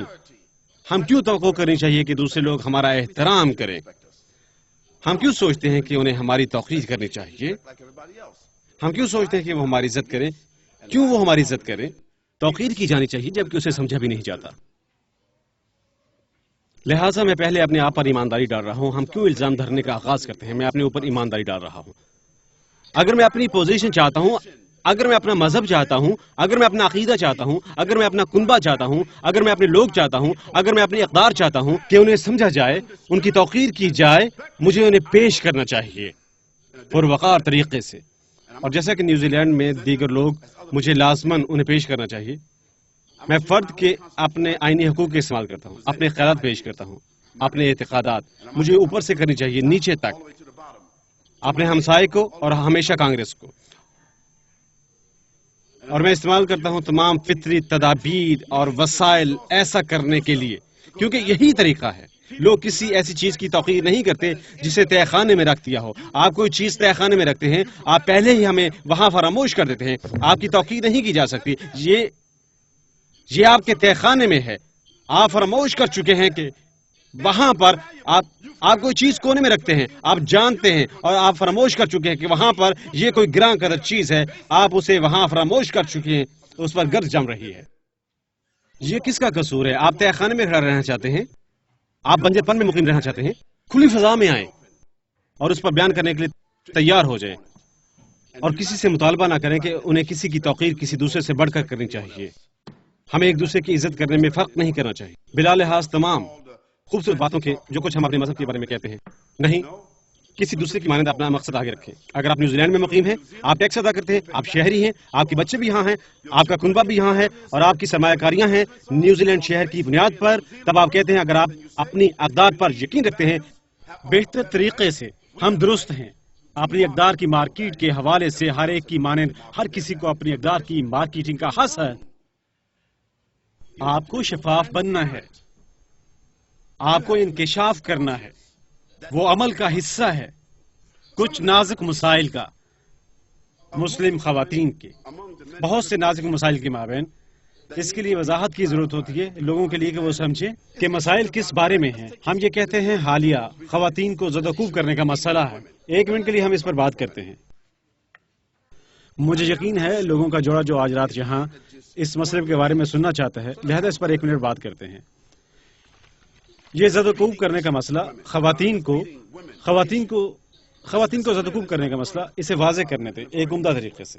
سب سے پہلے ہم یہ کہتے ہیں نہ ہی قرآن نہ ہی پیغمبرانہ رویہ فروغ دیتا ہے خواتین کو زدوکوب کرنے کے عمل کو۔ نہیں، اگر آپ محض اس سے لیتے ہیں، اگر آپ محض لیتے ہیں، وہ کیا کہتے ہیں، وہ اسے پکارتے ہیں بہت تھوڑی، جب وہ کمرشل کرتے ہیں کوئی پکارتا ہے بہت تھوڑی سی آواز، آپ محض 2 الفاظ بولتے ہیں اور اسے وہاں پھینک دیتے ہیں۔ یہ منصفانہ نہیں ہے، کیونکہ اسے سیاق و سباق کے بغیر غلط کہا جائے گا۔ اگر آپ کو کسی چیز کی سمجھ کی ضرورت ہوتی ہے، آپ الفاظ لیتے ہیں، اور الفاظ سے پہلے بات آپ کلی چیز لیتے ہیں اور اس کی جانب دیکھتے ہیں اور کہتے ہیں میں اسے تسلیم کرتا ہوں، میں اسے مسترد کرتا ہوں، او میں نے اسے سمجھ لیا. لیکن ایسا نہیں کہ آپ تھوڑا سا سنیں اور کہیں میں نے سب کچھ سن لیا ہے. کیونکہ کیا آپ جانتے ہیں وہ اتنی جلدی ممکن ہے؟ میں معاشرے کو نہیں جانتا، میں نے ابھی تک اس کا مطالعہ نہیں کیا، لیکن مغربی دنیا، میرا ملک، بش کا ملک، میرے ملک میں بچوں کے لیے جسمانی سزا آئینی طور پر بند ہے 12 برس قبل. اس کا مطلب ہے کہ ایک مرد یا عورت، ایک باپ یا ماں، اگر ان کے بچے ضابطے میں نہیں ہیں وہ مار سکتے ہیں انہیں تماچا، حتیٰ کہ اس کا ٹوٹا ہوا تھوڑا بہت حصہ. اور محض 20 برس قبل، میں نہیں کہہ سکتا تھا 20 برس قبل، مجھے اسے بڑھانے دیں، 40 برس قبل، بلکہ اس سے بھی زیادہ، 50 برس قبل، جب میں گیا ایک چھوٹے گرے اسکول، ایک چھوٹے برے لڑکے کا اسکول. ہاں، میں چھوٹے برے لڑکے کے اسکول میں تھا. کیا تمام لڑکے ہم برے تھے؟ اور انہوں نے ہمیں اسکول میں ڈالا ہمارے رویے بدلنے کے لیے. استاد کو یہ حق حاصل تھا، بلکہ تمام اساتذہ کو حق حاصل تھا. اور اگر آپ قطار میں کھڑے ہیں، استاد کہتا ہے باہر نکلو، اور آپ کو پیٹتا ہے، 10 یا 5 چھڑیاں مارتا ہے، اس سزا کے بعد اسکول جانا چاہیں گے یا کہیں اور جائیں گے؟ اس طرح وہ ہمارے رویے بدلتے تھے. اور میں آپ کو معاملے کی سچائی بتاتا ہوں کہ وہ تبدیلی میرے لیے اچھی تھی. میں نے جس اسکول سے گریجویشن کی اس کا اچھا نظریہ تھا، کیونکہ اس نے میرے رویے میں تبدیلی کی. استاد کا اس قسم کا رویہ اب امریکہ میں غیر آئینی ہے، حتیٰ کہ آج ایک والدین امریکہ میں نہیں کر سکتے، استعمال نہیں کر سکتے وہ جسمانی سزا اپنے گھروں میں. حقیقت یہ ایک مسئلہ ہے. میں نے کوپن ہیگن میں پڑھا، ڈنمارک میں، معذرت سے، کہ بچہ اپنے والدین کو عدالت لے جا سکتا ہے اور والدین کو طلاق دلا سکتا ہے. ہاں، اپنے بچوں کے ساتھ تکرار کر سکتے ہیں. آپ اپنے بچوں سے کہتے ہیں خاموش ہو جاؤ، بستر پر چلے جاؤ، ان پر ظلم کرتے ہیں. آپ اسے بتاتے ہیں گھر میں کیسے رہو، کیا یہ ظلم ہے؟ آپ نے کہا یہ کپڑے پہنو، بچے کہتے ہیں یہ ظلم ہے. آپ ہر رات ایک جیسا کھانا تیار کرتے ہیں، آپ مجھ پر ظلم کر رہے ہیں. لہذا بچے کہتے ہیں میں والدین مزید نہیں چاہتا. لہذا بچے اپنی جانب سے وکیل تلاش کر سکتے ہیں. وہ جاتے ہیں اور وکیل کرتے ہیں، وکیل بچوں اور والدین کو عدالت میں لاتا ہے، وہ والدین کو طلاق دے دیتے ہیں اور حاصل کرتے ہیں نعم البدل والدین. یہ ڈنمارک میں ہوتا ہے. میں کہتا ہوں کہ مسئلہ کس قدر دور تک پھیل رہا ہے، لیکن ہاں میں کہتا ہوں کہ امریکہ میں ایک ایسا وقت ہوتا ہے جب والدین آمرانہ طور پر اپنے بچوں کے رویے میں ترمیم کرتے ہیں، انہیں زدوکوب کرتے ہوئے. لیکن آج کا تقریباً ہر مغربی معاشرے میں آج کل آپ مزید کچھ نہیں کر سکتے. اگر آپ اپنے بچوں کو زدوکوب کرتے ہیں، آپ جیل جا سکتے ہیں. لہٰذا آج کل بچے والدین کے منہ پر تھوکتے ہیں. بچے والدین کو سپر مارکیٹ میں ٹھوکر مار سکتے ہیں. ماں بچے کو سمجھانے کی کوشش کرے گی لیکن وہ ٹھوکر مارتے ہیں. اگلے دن میں کارٹون میں دیکھتا ہوں کہ ماں بچے کے ساتھ بات کر رہی ہے اور بچہ ماں کے چہرے پر تھوکتا ہے. چپ ہو جاؤ. والدین کیا کریں گے؟ وہ اسے مار نہیں سکتی. اگر وہ اسے تماچا لگاتی ہے وہ جیل جا سکتی ہے. لہٰذا ہم اس صورتحال سے دوچار ہیں جب بچے والدین پر حکمرانی کر رہے ہیں. لیکن اس کی وجہ مسائل کا بگڑنا ہے، مفادات کی جنگ معاشرے میں. لہٰذا میں کہہ رہا ہوں مغربی معاشرے میں اگر آپ کو اجازت ہے خواتین کو زدوکوب کرنے کی، بچوں کو زدوکوب کرنے کی حالیہ دنوں میں، اب آج ہم کہتے ہیں یہ عام استعمال نہیں ہے، یہ آئینی نہیں ہے، یہ نہیں کیا جا سکتا. ہم کہتے ہیں کہ معاشرے کی حساسیت کی ترقی، خواہ ہم اختلاف کرتے ہیں، اتفاق ہم مسلمان بمطابق جو کچھ پیغمبر صلی اللہ علیہ وسلم نے فرمایا. انہوں نے فرمایا جب بچے 7 برس کی عمر کو پہنچ جاتے ہیں انہیں نماز سکھاؤ، اور اگر 10 برس کی عمر میں بھی وہ نماز نہیں پڑھتے ان کے ساتھ کسی قدر سختی کی جائے. یہ نہیں فرمایا کہ اسے تماچا رسید کیا جائے یا انہیں زدوکوب کیا جائے یا انہیں سر کے اوپر سے پٹخ دیا جائے یا انہیں فریج کے ساتھ باندھ دو. کیا انہوں نے ایسا کرنے کے لیے فرمایا؟ نہیں. انہوں نے فرمایا ان پر کسی قدر سختی کرو، ان پر کسی قدر سختی کرو. اگر سختی کرتے ہیں وہ بھاگ سکتے ہیں، وکیل بھیج سکتے ہیں، بھاگ سکتے ہیں، جیل بھجوا سکتے ہیں. یہ کہتے ہو کہ میرے والدین مجھے تھوڑا سا زدوکوب کرتے ہیں تب آپ جیل کی ہوا کھا سکتے ہیں، لہذا اسلامی قانون یہ ہے جب آپ ایک ایسے معاشرے میں رہتے ہیں جہاں پر یہ غیر قانونی ہے آپ ایسا نہیں کر سکتے۔ کیا آپ نے بات سمجھی؟ لہذا قرآن پاک نے فرمایا، يضربهن قرآن کی آیتوں میں سے ایک آیت، ایک شخص کی بیوی سرگش ہے، یعنی اس کے اتوار درست نہیں ہیں، یعنی اس کے اتوار درست نہیں، وہ آتی جاتی ہے، رات کو دیر سے آتی ہے، اس نے یہ کیا وہ یہ کرتی ہے، لہٰذا پیغمبر نے فرمایا، انہوں نے فرمایا اس کی سرزنش کرو، یعنی اس سے بات کرو، اس کی سرزنش کرو، اس سے بتاؤ کہ اس کے اتوار ناگوار ہیں، اس سے خبردار کرو، اس سے بتاؤ کہ وہ مزید ایسا نہ کرے۔ اس کے بعد وہ فرماتے ہیں اس کا بستر علیحدہ کر دو، اسے بستر سے الگ کر دو، یہ نہیں فرمایا کہ گھر سے علیحدہ کر دو، بستر سے علیحدہ کر دو، یعنی تمام ذمہ داریاں معمول کے مطابق نبھانا جاری رکھو، اور جب تعلقات میں بگاڑ آتا ہے رک جاؤ، اس کے ساتھ سونا بند کر دو، یعنی کہ ایک ہی کمرے میں سو جاؤ لیکن بستر پر سونا، یعنی ہم بستری سے رک جاؤ۔ یہ مشکل ہے، یہ مرد کے لیے مشکل ہے، عورت کے لیے، لیکن پیغمبر صلی اللہ علیہ وسلم یہ فرماتے ہیں اگر تم واقعی میں کنٹرول کرنا چاہتے ہو اس کا رویہ، اگر تم واقعی اس کو تنبیہ کرنا چاہتے ہو، اگر تم واقعی اس انداز سے ناخوش ہو جو اس نے اختیار کر رکھا ہے، تم اپنے آپ کو نظر انداز کر دو، اس سے بھی نظر انداز کر دو۔ سبحان اللہ۔ تب وہ فرماتے ہیں کہ اگر وہ اس کے بعد بھی اپنی روش پر قائم رہتی ہے تب قرآن فرماتا ہے، يضربهن وہ کہتے ہیں ذرا ابتدا کرو جسمانی سزا کی، اس کی شرائط کیا ہے؟ اسے زخم نہ آئے، اس سے خون جاری نہ ہو، اس سے کوئی توڑ پھوڑ نہ ہو، اور اس سے اس کی جلد کو کوئی نقصان نہ پہنچے۔ لہذا آپ کیا کر سکتے ہیں؟ یہ کس قسم کی مار کٹائی ہے؟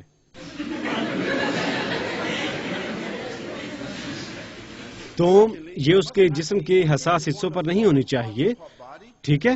اس کے جسم کے حساس حصے کون سے ہیں؟ لہذا وہ کس قسم کے ہیں؟ اس کے پاؤں کے تلے۔ تیسری بات، پیغمبر صلی اللہ علیہ وسلم نے فرمایا کہ اگرچہ ایسا کرتے ہوئے ٹانگ پر ضرب لگاتے ہوئے یا کندھے کو نشانہ بناتے ہوئے اگر اس کے سوا بد اثر ہو تب ایسا ہرگز نہ کرو۔ دیکھیں اللہ سبحانہ کی حکمت۔ اب ہم اسے سیاق و سباب کے حوالے سے دیکھتے ہیں۔ عرب معاشرے میں جس میں یہ قرآن پاک نازل ہوا، عربوں پر پہل کیا ایسا ہی ہے؟ یہ کہاں پر پہلے آیا؟ پہلے عربوں پر آیا، لہٰذا ان کے معاشرے میں کوئی چیز عرف کہلاتی تھی۔ آپ میں سے کتنے لوگ لفظ عرف کو جانتے ہیں؟ عرف، عام استعمال، رواج۔ لہٰذا عربوں میں یہ مسئلہ، يضربهن یہ عرف سے موافقت تھی ان دنوں کے عرب کی، یہ سیاق و سباق سے الگ نہیں، یہ غیر معمولی نہیں۔ جب اللہ سبحانہ نے فرمایا يضربهن ان کے لیے تبدیلی تھی، کیونکہ اس وقت کے عرب اس کا مطلب بیوی کو پیٹنا تھا، یا شاید ان دنوں میں مرد اسے پسند کرتے تھے بیوی کو پیٹنے کے لیے۔ لہٰذا اللہ سبحانہ ان کے رویے میں ترمیم فرما رہے ہیں، اور وہ فرما رہے ہیں يضربهن خفيفا بہت ہلکے انداز پہ۔ اور پیغمبر صلی اللہ علیہ وسلم نے فرمایا اگرچہ وہ اس طرح کرتے ہیں، اگر تم سوچتے ہو کہ تم اس کا رویہ درست نہیں کر سکتے کیونکہ وہ زیادہ جنگلی ہو سکتی ہیں، زیادہ مغرور، زیادہ ادھم مچانے والی، تب ایسا بھی نہ کرو، کیونکہ آج کل مختلف رد عمل ہو سکتے ہیں۔ اگر ایک مرد بستر سے الگ ہو جاتا ہے، عورت وہ دیوانی ہو سکتی ہے، اگر اسے مرد چھوتا ہے تو وہ زیادہ پاگل ہو سکتی ہے، وہ پستول نکال کر اسے نشانہ بنا سکتی ہے، وہ سونے کے لیے جا سکتی ہے، اور وہ کر سکتی ہے جو ہر خاتون نے کیا۔ لہٰذا اگر آپ توقع کرتے ہیں اس قسم کے رد عمل کی جو بدتر ہو سکتے ہیں، یا آپ رویے کو درست نہیں کر سکتے، پیغمبر صلی اللہ علیہ وسلم نے فرمایا اسے مت کرو۔ اب ہم پیغمبر کی حیات مبارکہ پر غور کرتے ہیں۔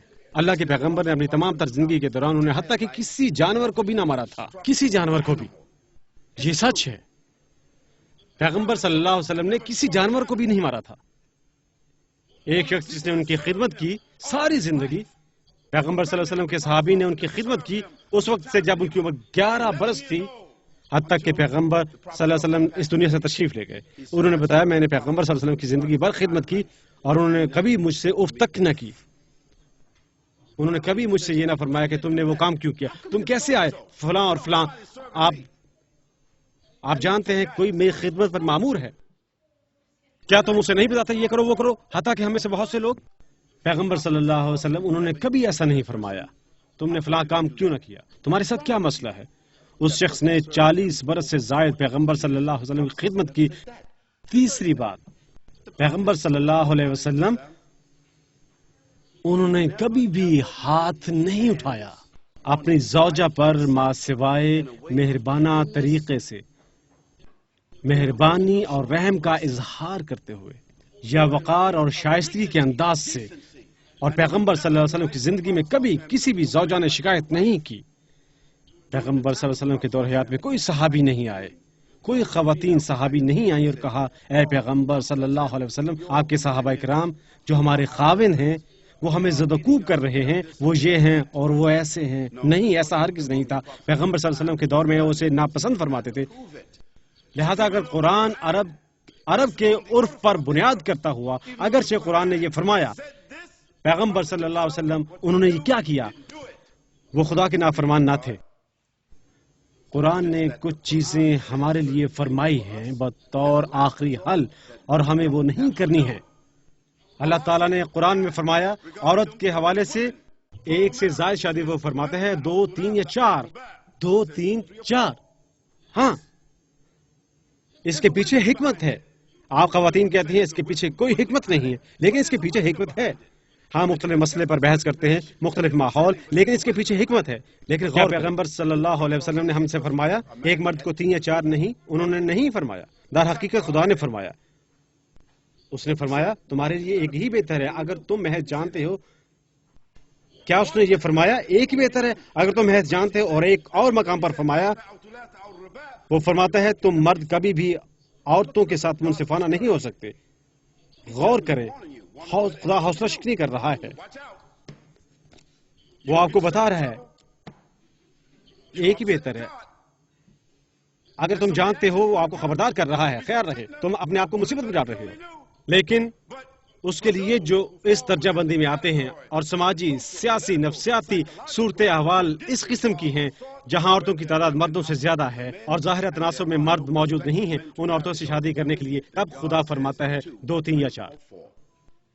لیکن کیا آپ جانتے ہیں مسلم دنیا میں 715 مردوں میں سے محض ایک, یہ اعداد و شمار ہیں, یہ اعداد و شمار ہیں بھائی, اسے ذہن میں رکھیں. 715 مردوں میں سے محض ایک مرد دوسری شادی کرتا ہے. یہ اچھا محسوس نہیں ہوتا کیونکہ دیگر 714 بہنوں کا کیا. اب خدا نے اجازت فرمائی ہے, یہ ہم نہیں ہیں, لیکن 714 مرد خواہ وہ خوف زدہ ہیں یا ان کے حالات اجازت نہیں دیتے, وہ اس کی استطاعت نہیں رکھتے, وہ جسمانی طور پر اس قابل نہیں ہیں, وہ کافی زیادہ ذہین نہیں ہیں, وہ کافی زیادہ امیر نہیں ہیں. 714 بھائی ایسا نہیں کر رہے جو کسی قدر خوشحالی کا باعث ہے. لہذا 714 بہنوں میں سے 15 بہنیں یہاں پر آپ دوسری یا تیسری کی بیوی کے حامل ہوں گی. لیکن وہ معاملہ آپ کے خاوند شاید امیر ہوں, اگر وہ تمام چیزیں عطا کرتا ہے جو آپ چاہتی ہیں, وہ ایک اور بیوی بھی حاصل کر سکتا ہے. آپ اپنی تمام مطلوبات چیزیں حاصل کرتی ہیں, ہاں یہ آپ کے لیے کیا بنا سکتا ہے. لیکن یہاں مسئلہ یہ ہے, اگرچہ خدا نے قرآن پاک میں فرمایا کہ ہمیں اسے کرنا ہے, نہیں, عورت کو زدوکوب کرنے کا مسئلہ سیاق و سباق سے باہر جا رہا ہے. اگر ایک مرد آسٹریلیا میں یا نیوزی لینڈ میں یا برطانیہ میں یا امریکہ میں مسلم یا کوئی اور اپنی بیوی کو زدوکوب کرتا ہے, جیل جاتا ہے, حتیٰ کہ وہ اس قدر احمق ہے آپ کو ایسا کرنے کی اجازت فراہم کرے. کیونکہ اگر میں ایک بیٹی کا باپ تھا جس کو زدوکوب کیا گیا تھا, ہم سب جیل جا سکتے ہیں. آپ جیل جاتے ہیں میری بیٹی کی پٹائی کرنے پر, اور میں جیل جاتا ہوں آپ کی پٹائی کرنے پر. لہذا یہ مسئلہ مسلم خواتین برطانیہ میں, امریکہ میں, نیوزی لینڈ میں, آسٹریلیا میں عرف کی وجہ سے, عرف اس معاشرے کا, آپ کو اس بارے میں فکر مند ہونے کی ضرورت نہیں. اسے سیاق و سباق سے باہر نہ لیں, اور ہم قرآن کی خلاف ورزی نہیں کر رہے. اگر ہم اپنی عورت کو زدوکوب نہیں کرتے, ہم قرآن پاک کی خلاف ورزی نہیں کر رہے, ہم اس وضع قانون کو معطل کر رہے ہیں عرف کی وجہ سے. ہاں, ہم ایسا نہیں کر رہے. اس لیے اس مسئلے کو گزر جانے دیں, کیونکہ یہ آج ہمارے معاشرے میں قابل عمل نہیں. لہذا ہم یہاں دیگر نازک مسائل کی جانب بڑھ سکتے ہیں. شکریہ. اگلی چیز حجاب کے بارے میں ہے. پہننا, سر کے اسکارف کا برائے خواتین, یہ چیزیں اس قدر بڑی ایک ایک بڑی شدت اور زیادتی کیوں چاہیے؟ خواتین جو پہننا چاہتی ہیں نقاب، یہ آج کل کیوں شدت اور زیادتی کا ذریعہ ہے؟ کیوں آج کل ہے؟ میں اسے سمجھ نہیں سکتا. یعنی اگر برہنہ عورت جہاں اس کمرے سے گزرتی ہے، یعنی بکنی پہنے ہوئے یا جی اسٹرنگ، اسے یہ حق حاصل ہے جیسا کہ کسی دوسری کو حاصل ہے. اگر ایک اور یہاں آتی ہے اور وہ جی اسٹرنگ پہنے ہوئے ہے اور چہل قدمی کرتی ہے اینڈ یہاں پر واپس وہاں اوپر چلی جاتی ہے، نیچے آتی ہے، دراصل یہ 2-3 تھا. یہ کیا ہو رہا ہے؟ لیکن ہم کچھ نہیں کہہ سکتے کیونکہ یہ معاشرے میں قابل قبول ہے ایک عورت کے لیے کہ وہ اسے سر عام پہنے. اور اس ملک میں کچھ ساحل سمندر ہیں اور اس ملک میں کچھ مقامات جہاں آپ لوگ اپنے آپ کو کہتے ہیں فطرت پرست. آپ جانتے ہیں وہ ہیں، مجھے آپ کو نہیں بتانا. یہ ہے وہ اس یقین رکھتے ہیں کہ انہیں ہر وقت برہنہ حالت میں پھرنا چاہیے. یہ کہ ہم فیصلے کی کال کر سکتے ہیں کیونکہ قانون کو بلائیں. فطرت پرست کو حق حاصل ہے. ایک شخص ہے جو پورے برطانیہ میں دوڑ رہا ہے 3 مہینے سے. تصور کریں 3 ماہ کچھ پہنے بغیر، ماسک وائے ہیٹ اور جوتوں کے. میں جہاں موجود ہوں ایک شخص دیہات میں دوڑ رہا ہے، کچھ نہیں سوائے ہیٹ اور جوتوں کے، کیونکہ وہ فطرت پرست ہے اور اسے آئینی حق ہے. اور 3 ماہ سے کوئی اس بارے میں کچھ نہیں کہہ سکتا. میں کہتا ہوں معاشرے میں جہاں لوگوں کو اس طور اپنا اظہار کرنے کی اجازت ہے، وہاں مسلم خواتین کے لیے مسائل کیوں ہیں؟ خاص اسکولوں میں بصورت دیگر ترجیح کے انتخاب پر اپنا سر ڈھانپنا یا ڈھیلے ڈھالے ملبوسات کے ساتھ اپنا جسم ڈھانپنا، اسے کیوں اوپرا ہونا چاہیے؟ وہاں کیوں ایک بہی کھاتا ہے؟ کیونکہ ذرائع ابلاغ حملہ ہوتے ہیں اور کہتے ہیں مسلمان ہمارے معاشرے میں اپنا تسلط قائم کرنا چاہتے ہیں، مسلمان نافذ کرنا چاہتے ہیں اپنی اقدار ہمارے اوپر. یہاں تک کہ میں انہیں یاد دہانی کروانا چاہتا ہوں 15 یا 20 برس قبل گرجا گھر میں راہبائیں کیتھولک گرجا گھروں میں انہیں ایسا پہننا ہوتا تھا. اور ابھی بھی کیتھولک چرچ سست ہو گیا. راہبہ کے یونیفارم کے بارے میں وہاں وہ کم گلا ظاہر کر سکتے ہیں. آپ جانتے ہیں وہ تھوڑا بہت پہن سکتی تھی، سلیب کا نشان عین درمیان میں لگاتی ہیں. انہیں ہیڈ پیس پہننا ہوتا تھا، وہ تھوڑی بہت راند دکھا سکتی تھی. وہ ان کا حق ہے، ہم اس کے بارے میں کچھ نہیں کہہ سکتے. لیکن جب میں گرجا گھر گیا، جب میں کیتھولک چرچ میں گیا، جبکہ میری عمر 17 برس تھی، تب تمام راہبائیں بہنوں کی مانند دکھائی دے رہی تھی جو وہ آج کل دکھائی دیتی ہے. لہذا ہمارا معاشرہ تبدیل ہو چکا ہے، ہمارے اقدار کو کیوں نہ تبدیل ہونا چاہیے.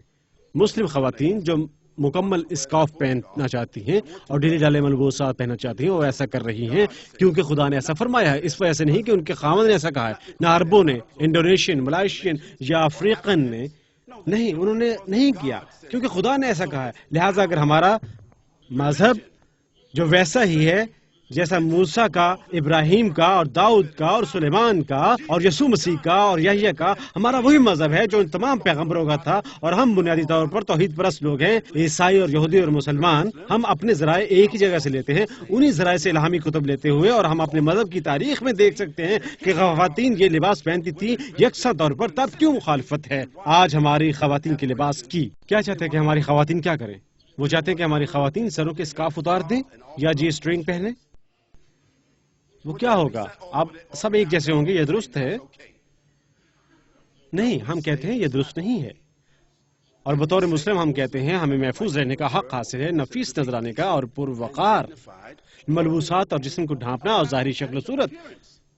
اور ہم تصور کرتے ہیں کہ ہم مرتکز ہو رہے ہیں، ہم تصور کرتے ہیں کہ ہم اخلاقی مدد کر رہے ہیں، تصور کرتے ہیں کہ ہم کوئی کام کر رہے ہیں جو معاونت کرے گا اخلاقی اصول اور رتبہ اور مرتبہ خواتین کا اس معاشرے میں. ہم کہتے ہیں ہمارا خیال ہے ہم کر رہے ہیں اور ہم آئینی حق کے حامل ہیں اپنانے کے لیے جسے ہم اخلاقی مدد سمجھتے ہیں. اس معاشرے کے بنانے کو اپنے مذہب کی بنیاد پر بے شک ہم کرتے ہیں اور ہمیں معذرت نہیں کرنی. اور اگر کوئی جاننا چاہتا ہے اور اگر ہم بیان کرنے کے اہل نہیں ہیں، ہم بیان نہیں کرنا، لیکن ہمیں یہ کرنا چاہیے ذرائع ابلاغ کے لوگ یا حکومت کے لوگ جو محسوس کرتے ہیں کہ وہ نہیں سمجھتے کیا ہو رہا ہے، ہم ان کے پاس ایسے لوگ بھیجیں جو اہلیت کے حامل ہیں، جو اس مسئلے کو بیان کریں پروقار انداز میں، عملی انداز میں. کچھ لوگ جو سمجھتے ہوں. ایک اور دوسرا، تمام خواتین اسکارف پہنتے ہوئے AK-47 ان کے اسکارف کے نیچے، یا ان کے پاس ایک بم ہے، وہ کہیں سے اندر آ رہی ہیں. بم، آپ بے صبر مثال جانتے ہیں. لیکن مسئلہ یہ ہے، ہم مسلمان، بالخصوص مسلم خواتین، آپ کو کسی کو وضاحت نہیں دینی جو پہنا ہوا ہے اس طرح کا لباس کیوں پہنتی ہیں. جیسا دوسروں کا معاملہ ہے جو بے لباس ہیں، یہ پوچھنا کہ آپ کیوں بے لباس ہیں، یہ انتخاب کا معاملہ ہے. بدقسمتی سے اگر میں لوگوں کے قریب رہتا ہوں جو فطرت پرست ہیں، میں کچھ نہیں کہہ سکتا، صرف اتنا کر سکتا ہوں کہ وہاں سے چلا جاؤں. جو میں کام کر سکتا ہوں وہ حرکت کرنا ہے. اگر وہ میرے پڑوسی ہیں، جائیں. یہ وہ معاشرہ ہے جس میں ہم رہ رہے ہیں. دوسروں کے ساتھ صبر و تحمل کا مظاہرہ کرنا ہے. جبری شادی کے بارے میں کیا خیال ہے؟ زبردستی کی شادی، جہاں پر مسلم مرد اپنی بیٹیوں کو مجبور کرتے ہیں کہ وہ شادی کریں جس کے ساتھ وہ ان کی شادی کرنا چاہتے ہیں، یہ غیر اسلامی ہے، یہ ثقافتی ہے.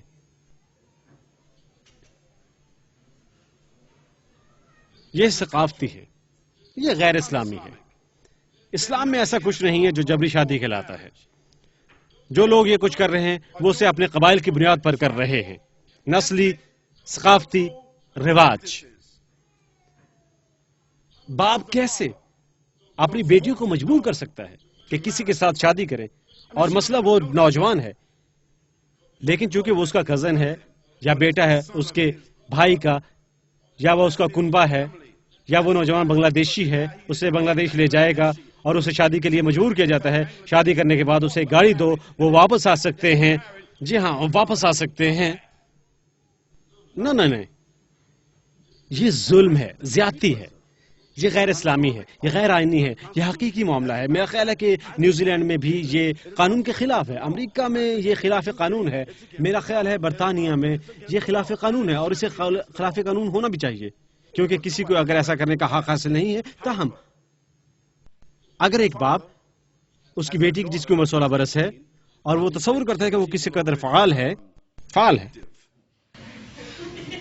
اور وہ اسے پسند کرتی ہے، لڑکے کو دیکھتے ہوئے لڑکا باہم بھی روابط، SMS، پیغامات اور بلا بلا بلا اس قسم کا مواد جاری و ساری ہے. اس نے کہا اب 1 منٹ انتظار کریں.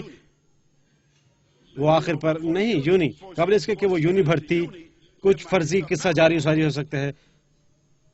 اس نے کہا دیکھو میں کچھ بندوبست کرتا ہوں. لہٰذا وہ بندوبست کرنے کا آغاز کرے، اپنی بیٹی کے لیے اس کی شادی کر سکے. اور اس سے کہتا ہے سنو، یہ نوجوان شخص ہے جس سے میں ملا تھا، وہ کام کر رہا ہے، میں اس کے کنبے کو جانتا ہوں، اور میرا خیال ہے بہتر ہوگا تمہارے لیے اس سے شادی کرنا. یہ ایک جبری شادی نہیں ہے، یہ کہلاتی ہے ایک ارینج شادی. لہٰذا لڑکی کے والدین اور لڑکے کے والدین بندوبست کرتے ہیں ان کی شادی کا، اور وہ متفق ہیں، وہ نوجوان لوگ وہ متفق ہیں. لہٰذا لڑکی لڑکے کے والدین کے ساتھ رہنے جاتی ہے، یا وہ رہنے کے لیے آتا ہے لڑکی کے والدین کے ساتھ، کیونکہ وہ نوجوان ہیں، وہ شہر کے اسکول میں ہیں. یہ ایک ارینج شادی کہلاتی ہے. اسلام اسے غلط قرار نہیں دیتا، کچھ غلط نہیں، کیونکہ بچوں کے تحفظ، بہبود اور بہتری کے لیے بندوبست کیا گیا، اور مشورے سے اور ہر چیز والدین کے توسط سے. لیکن اسلام کہتا ہے جب وہ لڑکی بذات خود بالغ بنتی ہے اور وہ اس شادی کو پسند نہیں کرتی کیونکہ وہ رکھتی ہے حق انتخاب. اس تمام پس منظر میں دیکھنا چاہیے وہ اسے پسند نہیں کرتی. وہ ایک دن بیدار ہوتی ہے اور کہتی ہے دیکھیں یہ ٹھیک نوجوان نہیں، یا وہ حقیقت میں کام نہیں کر رہا. وہ کام کر رہے ہیں لیکن اب کام نہیں کر رہا. وہ اسکول جانا نہیں چاہتا، میں اسکول ختم کر چکی ہوں اور گلیوں میں رہنا چاہتا ہے. میں ایک ڈاکٹر بننے جا رہی ہوں، یہ کام نہیں کرنا چاہتا. وہ اس شادی سے لا تعلق ہونے کا حق رکھتی ہے، یہ اسلام کہتا ہے. لہذا یہ منصفانہ ہے. وہ شادی کر لیتی ہے رضامندی کے بغیر، والدین کی خواہش کے بغیر، والدین کی رائے کے بغیر. اسے تحفظ دینے کے لیے، ان کے کنبے کی عزت کو تحفظ دینے کے لیے جب وہ بالغ ہوتی ہے اور وہ اپنا فیصلہ کرتی ہے، وہ کیا کر سکتی ہے؟ وہ اس شادی سے لا تعلق ہو سکتی ہے. لہذا اسلام میں زبردستی کی شادی نہیں ہے. اس مسئلے پر بات کریں، عورت کا ختنہ. آپ جانتے ہیں کہ عورتوں کے حقوق کے تمام حامی وہ افریقہ جاتے ہیں. مطلب یہ ہے کہ وہ لوگوں کو غذا مہیا کرتے ہیں، وہ لوگوں کے لیے گھر تعمیر نہیں کرتے، وہ لوگوں کی سماجی صورتحال تبدیل نہیں کرتے. اچانک وہ اضطراب کی ہذیانی حالت میں مبتلا ہو جاتے ہیں. عورت کا ختنہ، وہ کیسے اس قسم کا کام کر سکتے ہیں؟ ہم کہتے ہیں کہ یہ ایک اسلامی عمل نہیں ہے، یہ ایک ثقافتی عمل ہے. اور اگر مسلمان اسے کر رہے ہیں، وہ ایک ایسا فعل سر انجام دے رہے ہیں جو غیر اسلامی ہے. اور اگر وہ موجود ہوتے ہیں ہمارے جیسے معاشرے میں، انہیں سزا دی جا سکتی تھی. لہٰذا یہ غیر اسلامی ہے. بدقسمتی سے یہ ایک قبائلی عمل ہے. وہ بے حد پھیلا ہوا ہے افریقہ کے مختلف حصوں میں، ایشیا کے مختلف حصوں میں. بدقسمتی سے یہ بہت پھیل گیا ہے. یہ اسلامی نہیں ہے، قبائلی ہے، یہ نسلی ہے، یہ ثقافتی ہے جس کا اسلام سے کوئی تعلق نہیں. اسلام اس کی حمایت نہیں کرتا. لہٰذا آئیے اس مسئلے کو علیحدہ کرتے ہیں اور کہتے ہیں ہاں مسلمان یہ کر رہے ہیں لیکن یہ اسلامی نہیں ہے. اب وجوہات مسلمان ایسا کیوں کر رہے ہیں؟ وہ کہتے ہیں وہ اس لیے کر رہے ہیں تاکہ سرد مہری اور عورتوں کے رجحانات بدل سکیں بجانب بننے کے لیے، جنسی طور پر واضح اور محرک، دلکشی کے لیے اور وغیرہ وغیرہ وغیرہ. ہاں میں تفصیل نہیں جانتا، آپ جانتے ہیں کہ میں کس کے بارے میں بات کر رہا ہوں، لیکن اسلامی لحاظ سے یہ قطع بریدہ ہے. لیکن اسلامی لحاظ سے یہ قطع و برید ہے. اب ہم قطع و برید پر غور کرتے ہیں. کوئی بھی اس بارے میں کچھ نہیں کہتا. ہمارے بھائی کی جانب دیکھیں، ہمارا چھوٹا بھائی مائیکل جیکسن. اب میں مائک کو جانتا ہوں جب مائک کی عمر 11 برس تھی. دیکھیں جب وہ محض 11 برس کا تھا اور مائک اس طرح براؤن تھا جس طرح میں براؤن ہوں. جب میرے بال تھے، مائک کے بھی میرے جیسے بال تھے. لہٰذا میں نہیں جانتا کہ وہ تمام مواد کیسے آیا، میں نہیں جانتا کہاں سے. اور مائک یہاں پر ڈمپل کا حامل نہیں تھا. مائک پتلیوں جیسے ہونٹوں کا مالک نہ تھا. مائک اجلی جلد کا حامل نہ تھا. مائک سب کا حامل تھا، دیگر مواد کا میں نہیں جانتا. یہ قطع عضو کہلاتا ہے. لیکن امریکہ میں اور ماڈرن سوسائٹی میں اسے کاسمیٹک سرجری کہتے ہیں. چنانچہ وہ اس ملک میں وہ کہتے ہیں یہ ختنہ جیسا ہے، وہ کہتے ہیں کاسمیٹک سرجری. جب ان قبائل کے ساتھ کیا ہوا، انہوں نے اسے ختنہ کہا. اب میں اسے کاسمیٹک سرجری کہتا ہوں. قطع و برید ہے. اور بدقسمتی سے اب کیا آپ اس کاسمیٹک سرجری کو جانتے ہیں جو تمام سرجری کا پوری دنیا میں 26% ہے. 26%.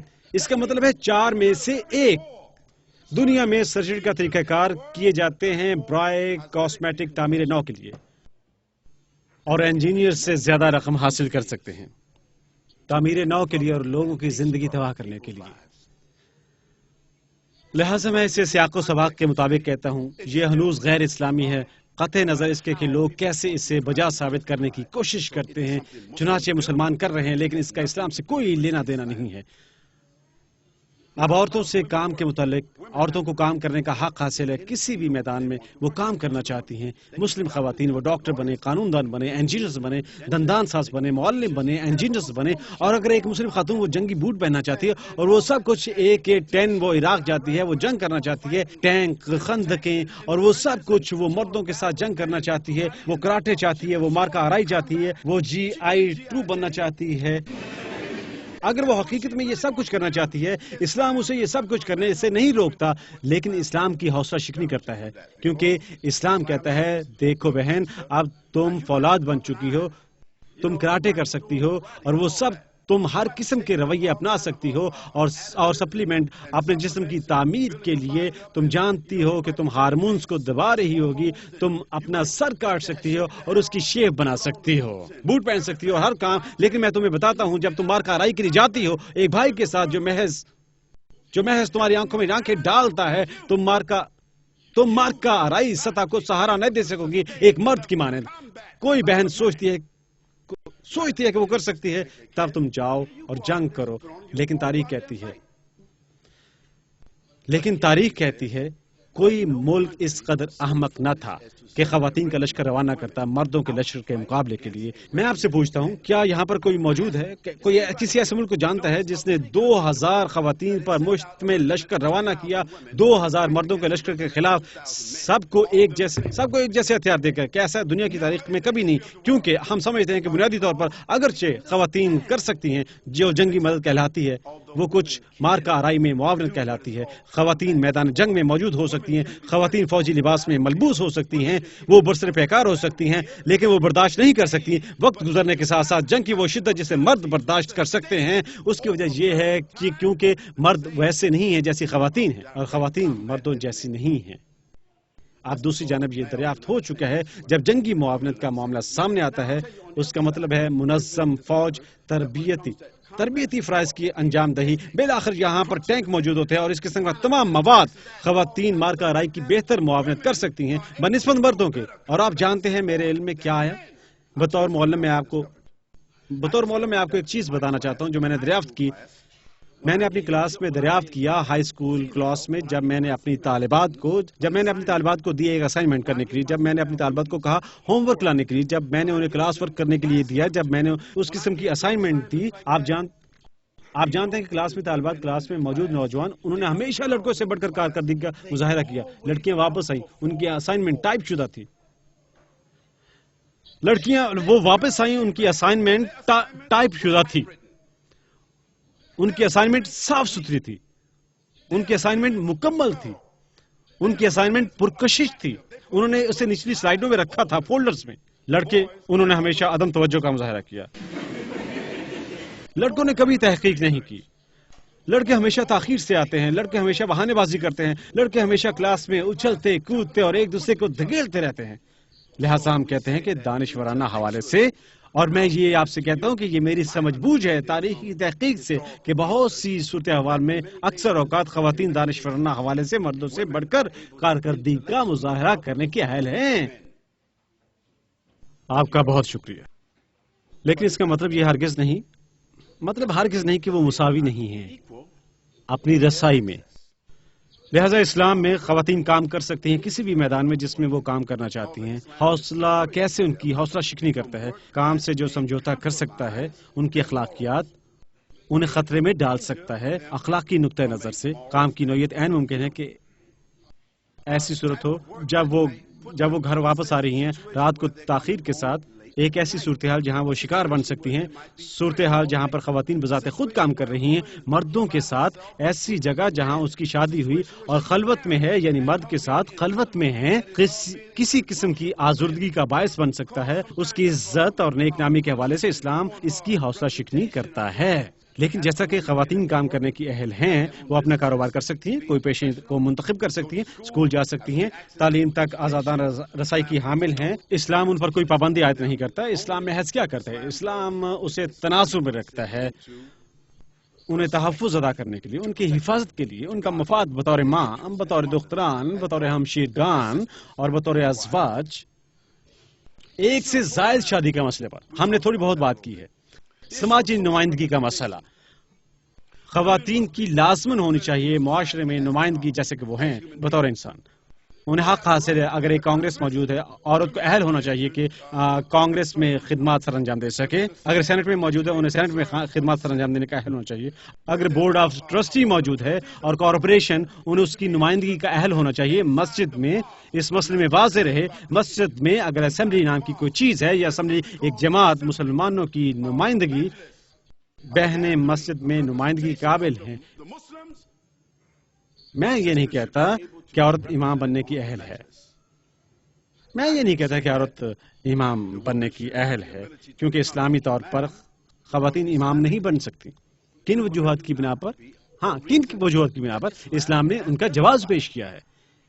یہ کہ عام طرز پر معاشرے کی نمائندگی مرد کرتے ہیں، معاشرے کے سربراہ ہوتے ہیں، یہ اسلام کی عام پوزیشن ہے۔ اگر ایسے مرد نہ ہوں جن میں عالمانہ صلاحیت ہو، اگر ایسے مرد نہ ہوں جن میں اخلاقی صلاحیت ہو، یہ کہ اگر ایسے مرد موجود نہ ہوں جو جسمانی اہلیت کے حامل ہیں، یہ ہو سکتا ہے کہ مسلم خواتین ملک کی صدر بن سکتی ہیں۔ یہ پاکستان میں ہوا، یہ انڈونیشیا میں ہوا، یہ دیگر مقامات پر ہوا، کیونکہ ہم کہتے ہیں کہ مسلم ممالک میں ایسا نہیں ہونا چاہیے، لیکن ایسا ہوا۔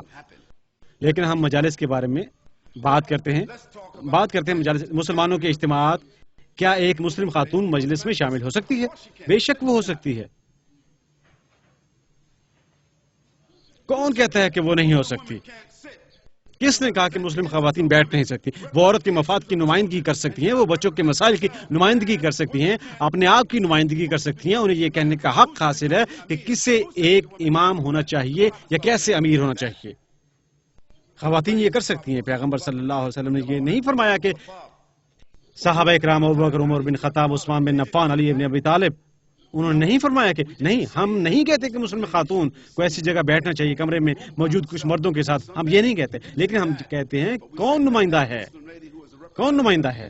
ایسا کہنے کا اہل ہونا چاہیے، ووٹ، نمائندگی، اور مسلمانوں کی ایک منصفانہ کمیٹی دوسروں کی اور وہ مرد جو یہ کہتے ہیں کہ انہیں محض ساکن رہنا چاہیے، عورت کے کردار کا تاریخی نظریہ کہ خواتین کو گھر سے باہر نہیں نکلنا چاہیے، صرف گھر میں مقیم رہیں، خریداری کے لیے جائیں، یہ دیکھیں کہ کھانا تیار ہے جب میں گھر واپس آتا ہوں، اس طرح سوچنا اسلام ہرگز نہیں ہے۔ کیونکہ بھائی مجھے اس بارے میں یاد دہانی کروانے دیں، کون اس کا تصور کرتا ہے؟ حضرت عائشہ رضی اللہ تعالیٰ عنہ، انہوں نے اسلام کے 272 مفکرین کو پڑھایا جو صحابہ اکرام بھی تھے، تابعین، انہوں نے پڑھایا 272، لہذا نصف انہوں نے 140 کو پڑھایا۔ لہذا اس کا مطلب ہے انہیں کیسے پڑھایا؟ وہ ان کے ساتھ مخلوط نہ تھی، بلکہ ان کے دروازے سے باہر روزانہ آیا کرتے، وہ انہیں لیکچر دیتی اور انہوں نے انہیں پڑھایا وہ علم جو محض وہی ہستی انہیں عطا کر سکتی تھی۔ دوم، وہ حدیث مبارکہ کی حامل ہیں، ان کے والد نہیں جانتے تھے، عمر ابن خطاب نہیں جانتے تھے، عثمان ابن عفان نہیں جانتے تھے، علی ابن ابی طالب وہ نہیں جانتے تھے، کیوں؟ حدیث مبارکہ پیغمبر صلی اللہ علیہ وسلم کے ذاتی اعتبار اور محض وہی جانتی تھیں۔ دوسری بات یہ کہ وہ حدیث مبارکہ پر سند تھی، محض ایک ہستی کے بعد دوسری ہستی، وہ کون ہے؟ ابو ہریرہ، محض ایک صحابی، زیادہ حدیث مبارکہ کے حامل تھے، زیادہ سند کے ساتھ، ابو ہریرہ۔ اور تیسری بات، قرآن پاک کی حافظہ، انہوں نے قرآن حفظ کیا بذات خود، جبکہ وہ پیغمبر صلی اللہ علیہ وسلم کے ہمراہ تھیں۔ لہذا مسلم خواتین کو حامل ہونا چاہیے سماجی نمائندگی کا، انہیں ان کا طلاق کا حق حاصل ہونا چاہیے۔ اس کی وجہ یہ ہے کہ اگر ایسی صورتحال منظر عام پر آتی ہے، خواتین تعلقات نہیں چاہتی، اسے زبردستی کے بندھن میں نہیں رکھا جا سکتا، خواتین حامل ہیں طلاق کے اپنے سامنے دروازے کی، اور طلاق کا پچھلا دروازہ بھی، جو کہلاتا ہے حق، جس کا مرد حاصل ہے کیونکہ وہ مہر ادا کرتا ہے اور کیونکہ وہ معاونت کرتا ہے بحالی۔ دوسرا خلا کہلاتا ہے، یہ طلاق کا پچھلا دروازہ ہے۔ اور پیغمبر کی خدمت میں حاضر ہوئی اسلام میں سب سے پہلی خلا، اور اس نے عرض کی یا رسول اللہ، میرا خاوند مدینہ کے بہترین مردوں میں سے ایک ہے، اس نے کچھ غلط نہیں کیا، وہ مدینہ کے بہترین مردوں میں سے ایک ہے، لیکن پیغمبر صلی اللہ علیہ وسلم، اگر میں اس کے ہمراہ رہتی ہوں، میرا مذہب میرا خطرے میں ہے۔ یہ وہ تھا جو اس نے کہا، اور اس کے بعد ہم غور کرتے ہیں اور دیکھتے ہیں کہ کیا ہوا۔ اس نے اس شخص سے شادی کی، اور اس نے سوچا وہ اچھا شخص ہے اور ہر چیز، اور ایک روز وہ چلتی ہوئی آئی ہمراہ 2 انتہائی خوبصورت بھائیوں کے، اور تب اس نے سوچا وہ اچھا دکھائی نہ دیتا تھا، وہ 2 خوبصورت بھائیوں کے درمیان میں چل رہی تھی، اور وہ کہتی ہے او شخص یہ نوجوان، اس نے دیکھا کہ وہ احساس کی حامل تھی ایک خوبصورت مرد کے لیے، اور اس کا خاوند بہت زیادہ خوبصورت نہ تھا، وہ ایماندار تھی، اور وہ کہتی ہے وہ مدینہ کا بہترین مرد ہے، لیکن میرا خیال ہے اگر میں اس کے ساتھ مقیم رہتی ہوں میرا دین خطرے میں ہوگا۔ اس کا مطلب ہے کسی دوسرے کے لیے وہ پسندیدگی کا احساس رکھتی تھی۔ اللہ کے پیغمبر نے پوچھا کیا تم اسے مہر واپس کرو گی جو اس نے تمہیں دیا تھا؟ اس نے کہا ہاں۔ انہوں نے فرمایا اس سے مہر واپس کر دو اور تمہیں ایک عدت کا حکم بجا لانا ہے۔ کیا وہ خاوند کے پاس گئی اور پوچھا؟ نہیں، وہ نہیں گئی، پیغمبر نے اسے خلا عطا فرما دی۔ یعنی مسلم خواتین اگر وہ مسلمانوں کے مابین اتھارٹی کے پاس جاتی ہیں اور کہتی ہیں میں اس شخص کے ساتھ مزید نہیں رہنا چاہتی تھی، وہ خلا حاصل کر سکتی ہے، اسے اس کام سے کوئی نہیں روک سکتا، لہٰذا اسے طلاق کا حق حاصل ہے، اسے جائیداد کے حقوق حاصل ہیں۔ در حقیقت بہنیں آپ جانتی ہیں، آپ بھائی جانتے ہیں، یہ کہ دولت خواتین کے مابین رہتی ہیں اور ہماری کمیونٹی میں زیادہ مردوں کے پاس رہتی ہیں، آپ جانتے ہیں، اور عین یہاں پر اس کمرے میں یہ ضمانت دیتا ہوں، خواتین کے پاس مردوں سے زیادہ دولت ہے۔ خواتین اپنی جائیداد کی مالک بن سکتی ہیں، خواتین اپنے باپ کی وراثت کی حقدار ہیں، وہ اپنے بھائی کی وراثت کی حقدار ہیں، اپنے چچا کی وراثت کی حقدار ہیں، اپنے دادا کی وراثت کی حقدار ہیں، اپنے بیٹے کی وراثت کی حقدار ہیں، لیکن باپ، بیٹا، چچا عورت کی وراثت کا حقدار نہیں۔ لیکن نہیں، ایسا کرتے رہنا چاہیے۔ عورت کی نگہداشت بیٹے ماں کی نگہداشت کر سکتے ہیں، اپنی بہنوں کی نگہداشت کر سکتے ہیں، وہ اپنی دادی نانی کی نگہداشت کر سکتے ہیں، اپنی آنٹی کی نگہداشت کر سکتے ہیں، اپنی زوجہ کی نگہداشت کر سکتے ہیں۔ لہٰذا دولت رہتی ہے عورت کی مابین، لیکن عورت کو مرد کی نگہداشت نہیں کرنی ہوتی، عورتوں کی اپنی بھی نگہداشت نہیں کرنی ہوتی، لہٰذا دولت عورتوں کے مابین رہتی ہے۔ لہٰذا جائیداد سے متعلق خواتین کے حقوق اسلام کے اولین دن سے ہیں۔ آخری بات، خواتین کو رائے دہی کا حق حاصل ہے اور عورت حقوق کی حامل ہے کہ وہ کام کرے بجانب لیڈرشپ کا یہ مطلب ہرگز نہیں قوم کی لیڈرشپ، لیکن خواتین کو کیوں نہیں ہونا چاہیے عہدوں کا حامل؟ رہنمائی کے لیے اور نمائندگی کے لیے معاشرے کے مختلف حصوں کی، مثال کے طور پر مسلمان یہ ذہن میں رکھیں، عمر ابن خطاب کے دور میں وہ دوسرے خلیفہ تھے، پیغمبر صلی اللہ علیہ وسلم کے بعد ایک عورت تھی جسے انہوں نے تفویض کی نگرانی مدینہ کے علاقے میں سے ایک علاقے کی، مدینہ کے مضافات، اور وہ اس مارکیٹ کی انچارج تھی۔ کس کام کی؟ مارکیٹ کے کاروباری مسائل کو کیسے حل کریں۔ کوئی ساتھی نے ان سے شکایت کی، اے عمر امیر المومنین، کیا آپ نے اس عورت کا انتخاب کیا ہے جبکہ اس کام کے لیے کئی مرد موجود ہیں؟ انہوں نے جواب دیا، تم خاموش رہو، وہ عورت تم سے بہتر کام کر رہی ہے، جب تک وہ کام کر رہی ہے وہ میری نمائندگی کر رہی ہے۔ لہٰذا اگر وہ عورت وہ کام کر رہی تھی، اس کا مطلب ہے خواتین حکومتی محکمے کی انچارج ہو سکتی ہیں، ایک عورت مقرر ہو سکتی ہے اور حکومتی انتظامیہ کی انچارج، اور کیوں نہیں؟ وہ ذہنوں کی حامل ہیں، وہ انسان ہیں، وہ سوچ کی حامل ہے، وہ شہری ہیں، وہ حقوق کی حامل ہیں، اور اگر یہ ان کے کنبوں میں مداخلت نہیں کرتا یا ان کی اپنی ذاتوں میں یا ان کے اخلاق کے ساتھ سمجھوتا نہیں کرتا، ہاں وہ اس کے حق کی حامل ہے، اور یہ فرض ہے ان مسلمانوں کا جو عہدوں کے حامل ہیں اور معاشرے میں ان کے حقوق کی حدود کا تعین کرتے ہیں۔ اور بہنوں اور بھائیوں، اگر آپ میں سے کوئی یہ دیکھنا چاہے کہ یہ کیسے ممکن ہے آپ اسے یہاں نہ دیکھ سکیں، جہاز پر سوار ہو جائیں اور ملیشیا چلے جائیں، جہاز پر سوار ہو اور ملیشیا چلے جائیں، آپ ملاحظہ کریں گے کہ یہ کیسے ہو رہا ہے۔ وہ ایک مسلم ملک ہے، وہاں شرع کی حامل ہیں، جائیں اور دیکھیں یہ کام کیسے ہو سکتا ہے۔ ہم نہیں کہتے کہ یہ بہترین نمائندگی ہے، لیکن ہم کہتے ہیں کہ یہ کارگر ہے، جائیں اور دیکھیں۔ لہذا بھائی اور بہنوں، آج میں جو کچھ گوش گزار کر رہا ہوں وہ یہ ہے کہ خواتین معاونت سے ہم مردوں کی حوصلہ افزائی کرتی ہیں کہ انہیں مسلم معاشرے کے اندر خود مختارانہ انداز میں کام کرنے کی ضرورت ہے۔ ہمیں کمیونٹی کے اندر خود مختارانہ انداز میں کام کرنے کی ضرورت ہے، اور عظیم تر کمیونٹی، اس کا یہ مطلب نہیں کہ نئے کردار تخلیق کرتے ہوئے، اس کا مطلب اختراعی خطابات نہیں ہے، اس کا مطلب حقیقی صف بندی نہیں جو حد بندی اللہ کے رسول نے کی۔ کیا مطلب ہے؟ ہماری بہنیں چاہتی ہیں ہماری مائیں، ہماری دختران، انہیں تعلیم دی جائے، حقوق کو مراعات دی جائیں، شامل کیا جائے، اور اعتماد عزت نفس۔ آپ کے علم میں آئے گا کہ کوئی بھی قوم جو نظر انداز کرتی ہے، ظلم کرتی ہے یا اپنی خواتین کی تذلیل کرتی ہے، وہ بالآخر تنہا رہ جاتی ہے، صاف ظاہر ہے، دوسروں کے ہاتھوں میں مغلوب اور اس کی تذلیل کی جاتی ہے۔ ہم مردوں کو خوف محسوس نہیں کرنا چاہیے، عدم تحفظ، خود مختار عطا کرتے ہوئے اور وسائل اپنی خواتین کو ہمیں خوش و خرم ہونا چاہیے، اور اسلام کے حوالے سے خوش قسمت بھی قرآن و سنت کی دانش کے عطیہ پر بہنوں کے لیے چند مشورے ہیں بہنوں کے لیے۔ نمبر ایک، تمام بہنیں اسلام کے متعلقہ پروگرام بنائیں بشمول فقہ اور واقعہ، اور تمام مسلم بہنوں کو اپنے آپ کو مطالعے میں مصروف رکھیں۔